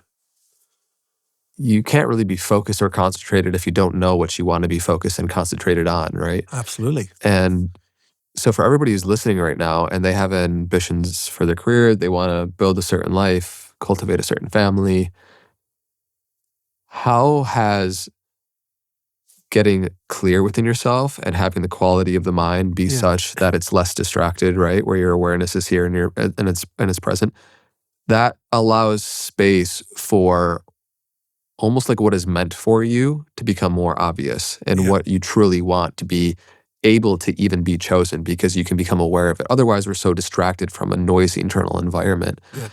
From your experience and then working with so many people and high performers and whatnot, what is the correlation there between quieting the internal noise and discovering what is worth wanting in your life? It's a very old saying, like everything you need to know is inside of you, right? You don't really need to seek outward to find out what you want in life. The superconscious has to go through the subconscious to get to the conscious mind so that you can receive it, right? So I always say the superconscious works through a clarified subconscious. If the middle floor is so cluttered with unresolved stuff and information, the superconscious intuition can't come through for you to perceive it. So when you can focus and stabilize your life, meaning that you have income, you have structure, you have discipline, routines, you create space for intuition to come through and give you clarity about your life. But you need to build, like in Raja Yoga, the first two steps of stabilizing your life, the conscious mind, and clearing the second floor and organizing the second floor for intuition to come through in order to see that. But if not, you will never receive the insights that you need. But today we do the opposite. We clutter. The first floor is so busy with everything that we're doing. And the second floor is the storehouse of information, is so cluttered with information that awareness can't even go through that, or intuition can't come from the superconscious to the conscious mind for us to cognize. So one of the things that, I encourage people to do, especially like higher performance people, is to really create a filter for their mind as to what they allow inside. You have a kitchen? Mm-hmm. Kitchen sink? Yep. Do you have a strainer? I do. So you value your kitchen drain so much that you put a strainer to prevent crap from going into it. Right? Most people do. But for their mind, we let all kinds of garbage in. Yeah. We protect our kitchen sink, but we won't protect our mind. There's no filter. And what are the filters? You decide what are your guidelines. Like, I don't want to watch this. I don't want to listen to this. These categories are my filters. So that's the first step. And as soon as you can create filters to prevent garbage from going in, then you clear the second floor enough to allow intuition to pass through into the conscious mind so that you can cognize. And that superconscious, that all-knowing part of you, will give you insight as to why you're here on this planet and where you are on your journey and what you should commit to and how much you should commit to and what philosophy you should align with. Yeah. So But we have to take a systematic approach on the spiritual path, right? And most people never do. The New Age approach is always like, just be free and let go. But you require so much discipline on the spiritual path in order to make progress. It's not a state of freedom of, the typical thinking like, I don't need constraints, rules, and that means I'm spiritual. No, it's the opposite. The more structured you are, the more intuition works through it. Yeah, I think we sometimes have this backward conception of freedom being able to do whatever you want, whenever you want. Yes. And if you follow the whimsies of that, then you'll actually feel anything but free. Absolutely. So creating the boundaries, the strainer, so to speak, for the BS to not enter your awareness, minimize the opportunities for you to become distracted, which digital life is, of course, now more than ever one of those huge opportunities. Yeah. And the other thing is also controlling how much information goes in. Yeah. So imagine that one part of the subconscious is a storehouse of information and memory. Imagine in your home, you're creating an extension, you're building another room, and you want it to be a library. Every day you put 10 books in the library. You don't index them, you don't categorize them. After a year, you get 3,650 books, right? Would you be able to find any information? Disorganized. You can't. You have those books, all the information is there, but you don't know where to find the book on gardening or architecture or whatever. How many books are we putting in our mental library every day? In the car ride, we're listening to podcasts. On the treadmill, we're listening to something. On the toilet, we're scrolling. All day, we're filling our subconscious with stuff, no filter. It's like, imagine a truck pulled up, Andre, at your front door, and you had your front door open, and the guy's handing you boxes of books nonstop, and you're just chucking it in your house. Every day he pulls up with a truck, and you chuck boxes of books. You don't, by the end of the day, you're exhausted. You wake up in the morning, the truck pulls up again, and you're chucking boxes of books in your house. After a year, what does your house look like? A messy library. Messy library. You can't gather anything. We think by listening to podcasts, reading stuff, talking to ChatGPT, Claude, gathering information, processing stuff is helping us grow. We're filling our freaking mind so much of crap. And we can't go back to doing the simple practice of bringing awareness back. Mm-hmm.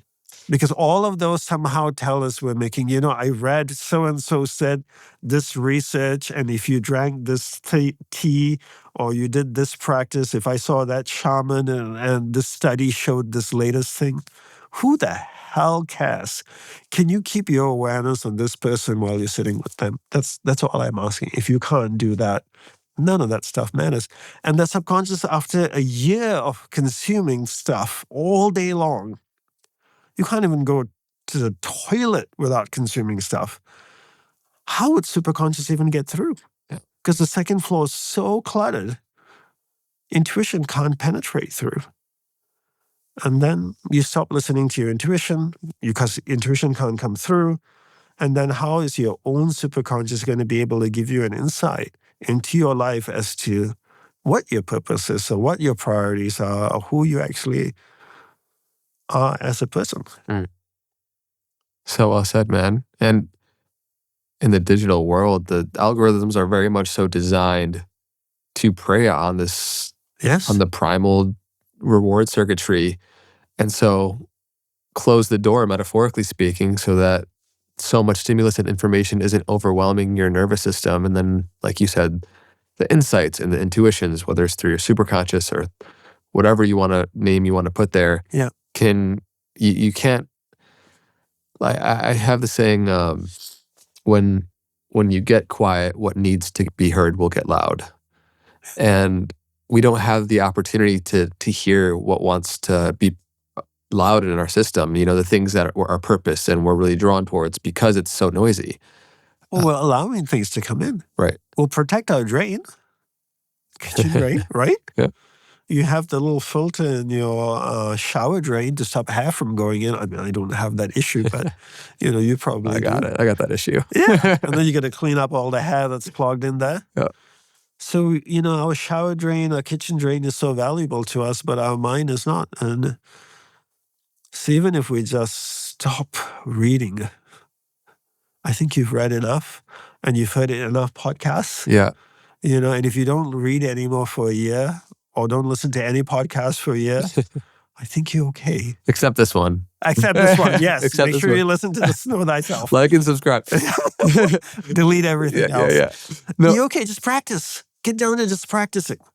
Yeah, no, I mean, it's funny. It's worth saying you're somebody that's written books. I'm somebody who has a podcast. Hopefully, as somebody who are trying to embody what we're sharing, that what we create into the external world, whether they're in the form of media, podcasts, books, is a signal that can remind people and be potent in their life in a sea of a lot of noise. Yeah. Like, to me, I don't want to do a podcast unless I truly know in my bones that it's serving people at a deeper level, just like you wouldn't want to write a book or do your podcast and stuff. And it's just so much more rewarding that way. And I'm saying this only because if you genuinely want to make progress, this is what you have to do. Yeah. One thing that you mentioned with developing your willpower is kind of 3 steps. First, finishing what you start. Yeah. Do you walk through those? Because I think that's also a great opportunity to bring it to our daily life. Yeah, so this is something my guru taught, to develop willpower, that mental muscle to bring awareness back. Finish what you begin. Do a little bit more than you think you can. and do it a little better than you think you can. So I give the example of making the bed in the morning, which is finish what you begin, finish the process of sleep. Before I sleep, I floss, I brush, put pajamas on, I go to bed. And then when I wake up in the morning, I make the bed to finish the process of sleep. Then I do a little bit more than I think I can and a little bit better than I think I can. Maybe I fluff the pillows, I double fold the comforter like they do at the Four Seasons, whatever, make the bed really nice. Same like having breakfast. And these are the non-negotiable reoccurring events, right? If I have time to make tea, I have time to wash the cup and put it away instead of leaving it on the table somewhere. I have time to make breakfast, eat breakfast, finish what I began, and wash the bowl, put it away. So if we just brought that approach in, we would develop willpower. Then we would have enough muscle, mental muscle, that every time our awareness drifted away, we would use that mental muscle to bring that ball of light back. Mm. Yeah. It's a great reminder. And I think I've definitely done more of the first one, finish what you started, make the bed in the morning. Yeah. That extra little care and attention of doing it better than you would have expected, Because it requires will. Yeah. You need willpower to develop willpower. The same way, in order to build my bicep, I need to use my bicep to lift weights to make more biceps. So you use willpower to develop more willpower. So once you finish what you begin, doing that little bit more or a little bit better is an extra exercising of that willpower. Yeah. And then is there one thing, because you mentioned the boundaries, right? There's a strainer for your sink. Is there one or two things you think are most important for people to set the boundaries so they don't let as much stimulus and information into their life? I think if you're really serious about all of this, then just start turning off stuff. Except this podcast, everything else, just start.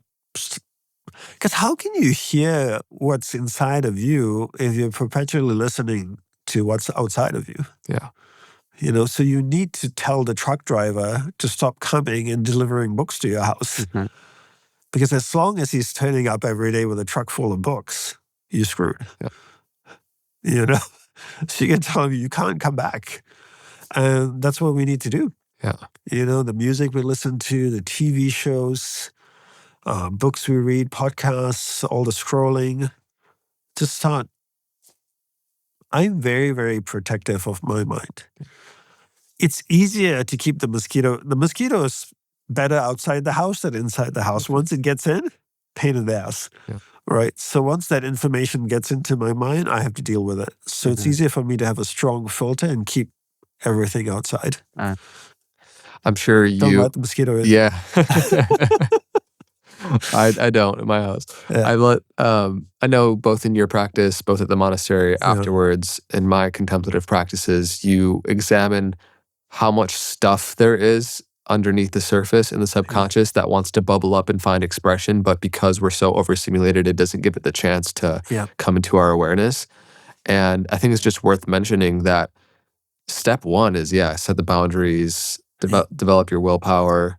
And then as you start to train your mind and your awareness, things will start coming up and out to the surface. Yeah. Unresolved emotional experiences, emotional ties to past memories that we asserted meaning to. What are your thoughts on that process? Because stuff what's in must come out. Yeah. No, so that's actually the sequence, exactly as you described. I'm very systematic about stuff. So I'm going to keep going back to what I said before. I'm beating the same horse. It has to go back to philosophy at this point. At a very high level and simple level, do you believe more in an Abrahamic philosophy or Eastern philosophy? Because if you believe in the one life that God created created this life, put you on this planet to have these experiences, and then there's a heaven, hell, that's a whole different perspective on how you're looking at what's coming up. But if you take the Eastern philosophy of your soul, and there's no right or wrong, by the way, let me state that. It's just distinctly different.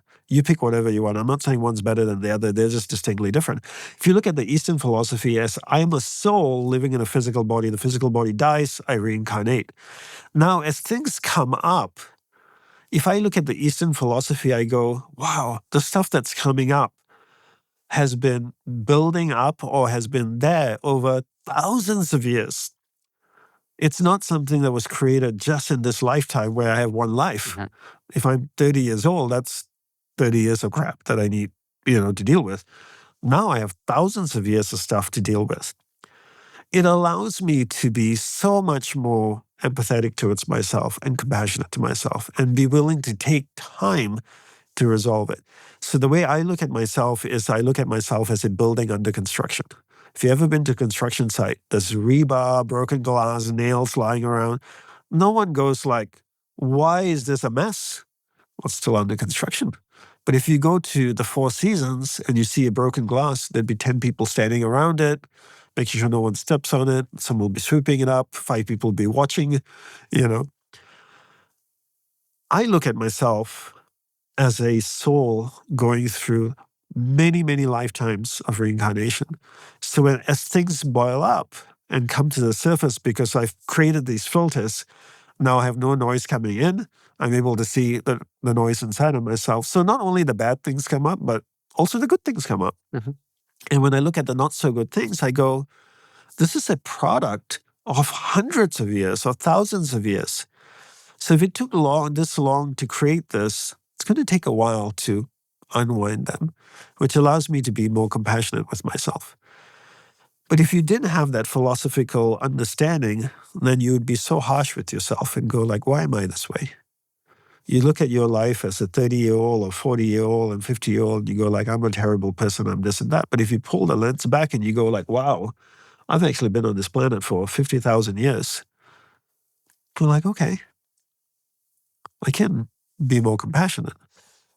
Yeah, but again, I think that regardless of what the mechanism is or reality is of past lives and perhaps what people refer to as junk DNA, where they don't have any apparent function, or where this memory is even stored, or how it all works, or the truth of the philosophical or religious frameworks, we can almost, in essence, put all that aside because there's so much unresolved stuff from this lifetime in and of itself that Yeah. we could start working with, and we'll become Absolutely. aware, to where it's like, yeah, if there's more material in the warehouse of our unconscious from prior lifetimes, that will come to us in the moment, when we move through enough of the stuff we've cultivated and accumulated in this life too, right? So the monk's goal in the monastery was to work first with the baggage in this life, Yeah. and then start working with the baggage in the closet. So imagine I go on a holiday. You're going to Kauai tomorrow. Yeah. Are you taking bags? Carry on? Yep. Right? You're leaving some of your luggage here, right? And you're taking some of it with you. Uh-huh. So it's like going to Kauai is like being reincarnated in this life. You only brought some luggage with you.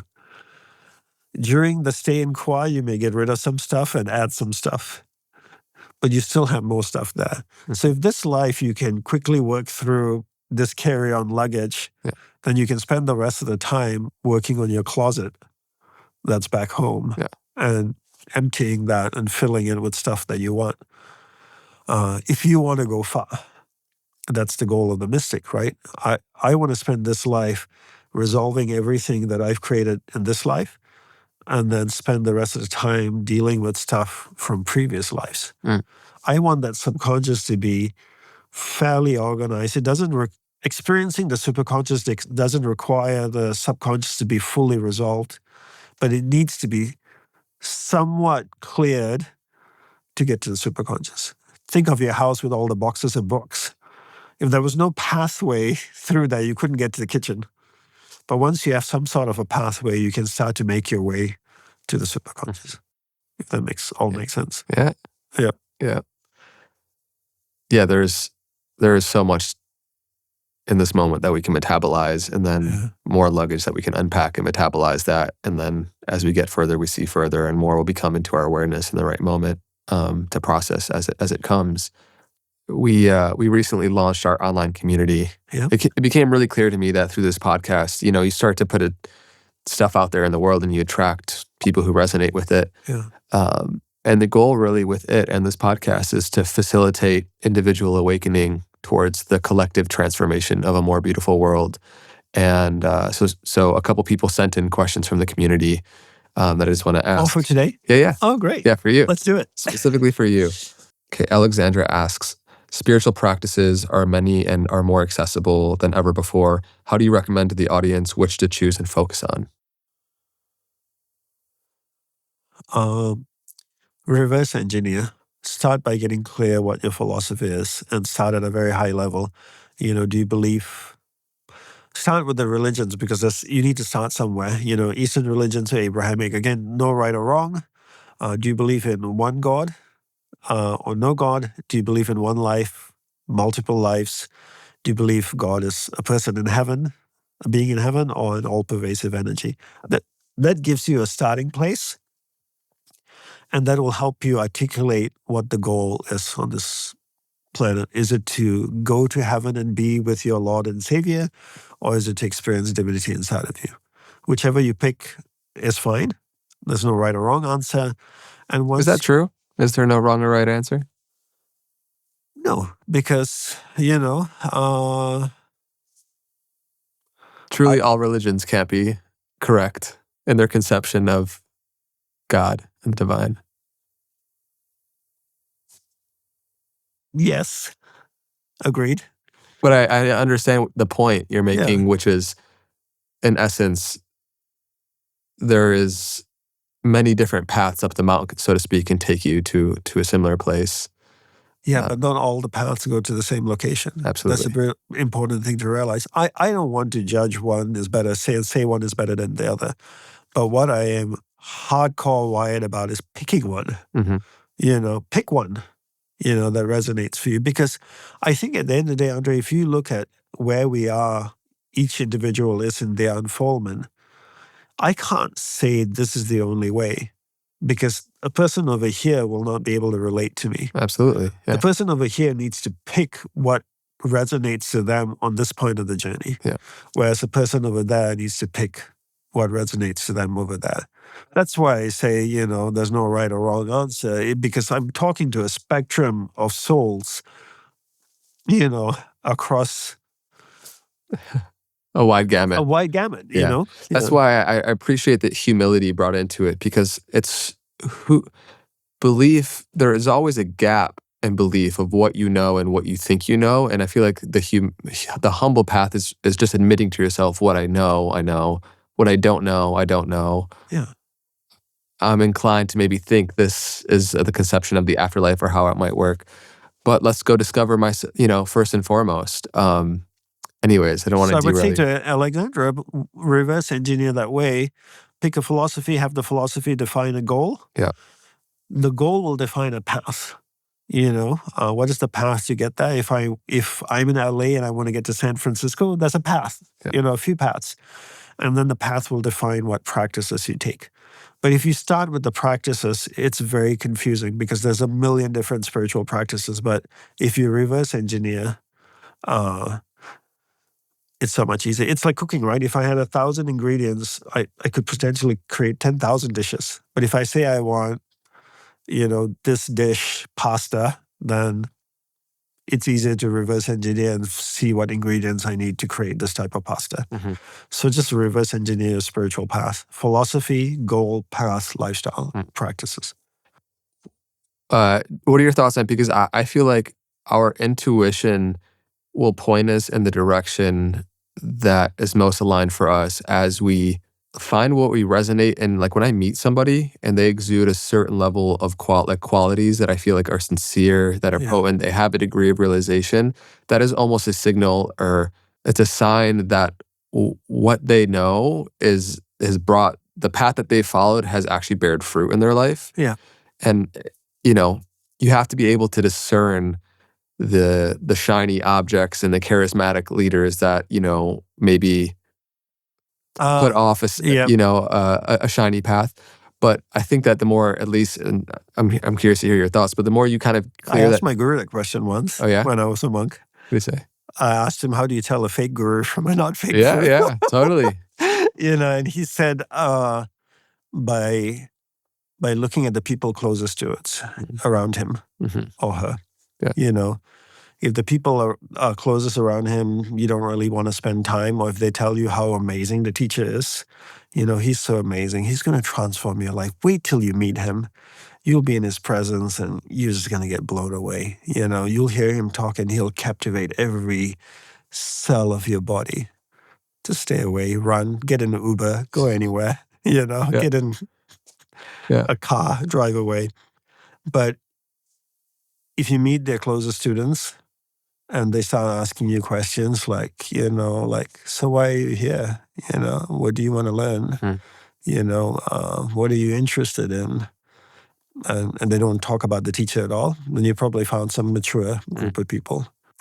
It also feels like those who know knows who know. Like game recognizes game, I like that. Game recognizes game. Yeah, I mean, to keep bastardizing the basketball references, if I'm playing with Kyrie and, you talk up this game, he will know very quickly your level of skill because it's so embedded within his understanding of it.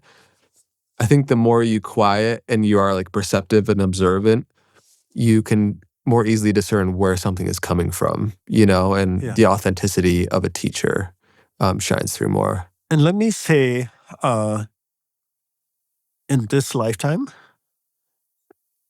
in this present moment, there's an incredible amount of narcissistic spiritual guru men gurus out there. An incredible amount of them. Deeply narcissistic men that are gurus, that love to talk about themselves and love their face and what they have to say and do. And just be really, really careful of these men. Yeah. Very dodgy men. Yeah. Yeah. I think it's one thing that we talk about in this pod a bit is the discernment between waking up and growing up. Like there's the characterological personality stuff that if people haven't dealt with, brought love to, and gained awareness on, the waking up stuff, which you can have higher state experiences, if you're like non-dual awareness, you're super conscious. But they are separate things. They affect one another. But, why do some gurus die of alcoholism, start these cults that end up with people dying in sexual... Why are there so many gurus that are reported to have sexual abuse going on at their ashrams? And I think it's a really important point because just because there is the title of guru or proposed promise of a path or something doesn't always mean it is what it is. So I think that discernment is important. Yeah, I would say in today's world, just be so careful about getting on the spiritual path. And if there's a guru involved, be extra, extra careful about it, especially with really large congregations and followings. And, these are highly charismatic individuals, that can walk into a room with 5,000 and 10,000 people and have them all be adoring him or her, mostly him, let's just say, because there's very few women that do what these men do. And, highly manipulating. And there's just so many bad things that come out of it. Yeah. And you just have to be really careful. Well said. Taylor asks, how do you navigate the balance between ambition and finding peace in the present moment? Yeah, I would say simplification. If you look at time and energy, there's 24 hours in a day and there's a finite amount of energy each day. And I say finite amount of energy each day because we all get tired at night. We have no energy left. We sleep. And depending how well we sleep, our energy builds back up again. And then the next day we have the opportunity to invest that energy into things and people. If peace of mind and your well-being is critical, plus your ambition is critical to you, then you need to take that time, that finite time, 24 hours, and that finite energy, and not balance, but proportionately, and I emphasize proportionately, invest into ambition and your peace of mind. And then for everything else, you need to renounce, which I talked about: purpose, focus, simplify, sacrifice, right? So what does that mean? That means you put sufficient energy and time into growing your ambition for work or whatever it is, and sufficient time and energy into self-care and your peace of mind, and then withdraw from all other things in your life. And it may be watching 2 hours of TV at night. Instead of going out 5 times a week, you go out once a week. Instead of doing X, Y, Z, you only do X. Because you're channeling into those two things. Mm-hmm. So for me, if you take the framework of purpose, defines priorities, focus, simplify, sacrifice, define what the priorities are, focus on that, simplify your life to those things, and then sacrifice everything else. So I barely watch TV. It's not that I don't like watching TV. It's just because I don't have time or energy to do that. I know what my priorities are, and then I take my finite time, finite energy, and I proportionately distribute among those things to make those things grow. Everything else, I just say no to. Yeah. Amazing. Yeah. Is there something that you would share with your guru if he was here right now? Right now. Thank you. Yeah. Yeah. Just thank you.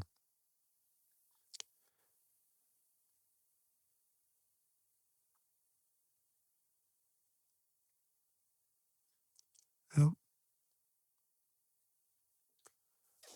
I can feel the love and devotion and emotion. Yeah. If your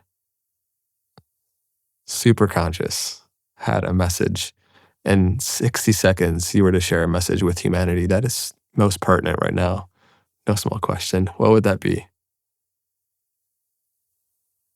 Work on yourself.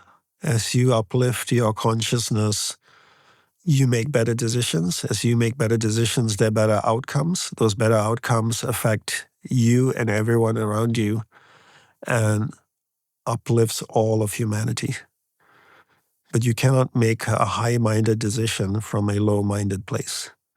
And the only way to make a higher-minded decision is to work on yourself. So the greatest impact you can do for humanity is to uplift your consciousness by doing the hard personal work on yourself, the unsexy work, the boring, repetitive stuff. This has been such a lovely conversation. Thank you. Thank you for having me, and thank you for all the wonderful questions. Yeah. Yeah. For anyone who wants to stay connected with Dandapani's work, we'll leave links down in the description. I believe there's a link your team gave as well where people can stay connected and get a few free offerings from you guys. Yes. Yeah. So we'll leave links for that. And is there anything else on your heart that you want to share before we close out? We have one life, and I think we can know this. And if we know this, we don't really do very much about it. If we realize this, we completely alter our life after that, and we live a different way. And I think that's the greatest impetus for living the most fulfilling, rewarding life you can, is the realization that life is finite. And don't waste it. Just do not waste it. That's the most precious gift we have. And divinity is inside of you. If you talk about one philosophy that's true, that exists, like gravity, you are divinity. Never let anyone take that away from you. Never let anyone tell you that you're not good enough. You are God. God is inside of you. Everything you ever wanted to feel and experience is right inside of you. You just have to go inside and claim it and experience it. Thank you. You're welcome. Appreciate it. Such a lovely conversation. Thank It meant you. a lot. Yeah. Thank you for all the great questions. Yeah. I haven't had a good one like this in a long time. Yeah. My honor, Matt. Honestly, it's my greatest joy and pleasure. Thank you so much. And for everyone tuning in, thank you for checking out this episode of the Know Thyself podcast. Until next time, be well.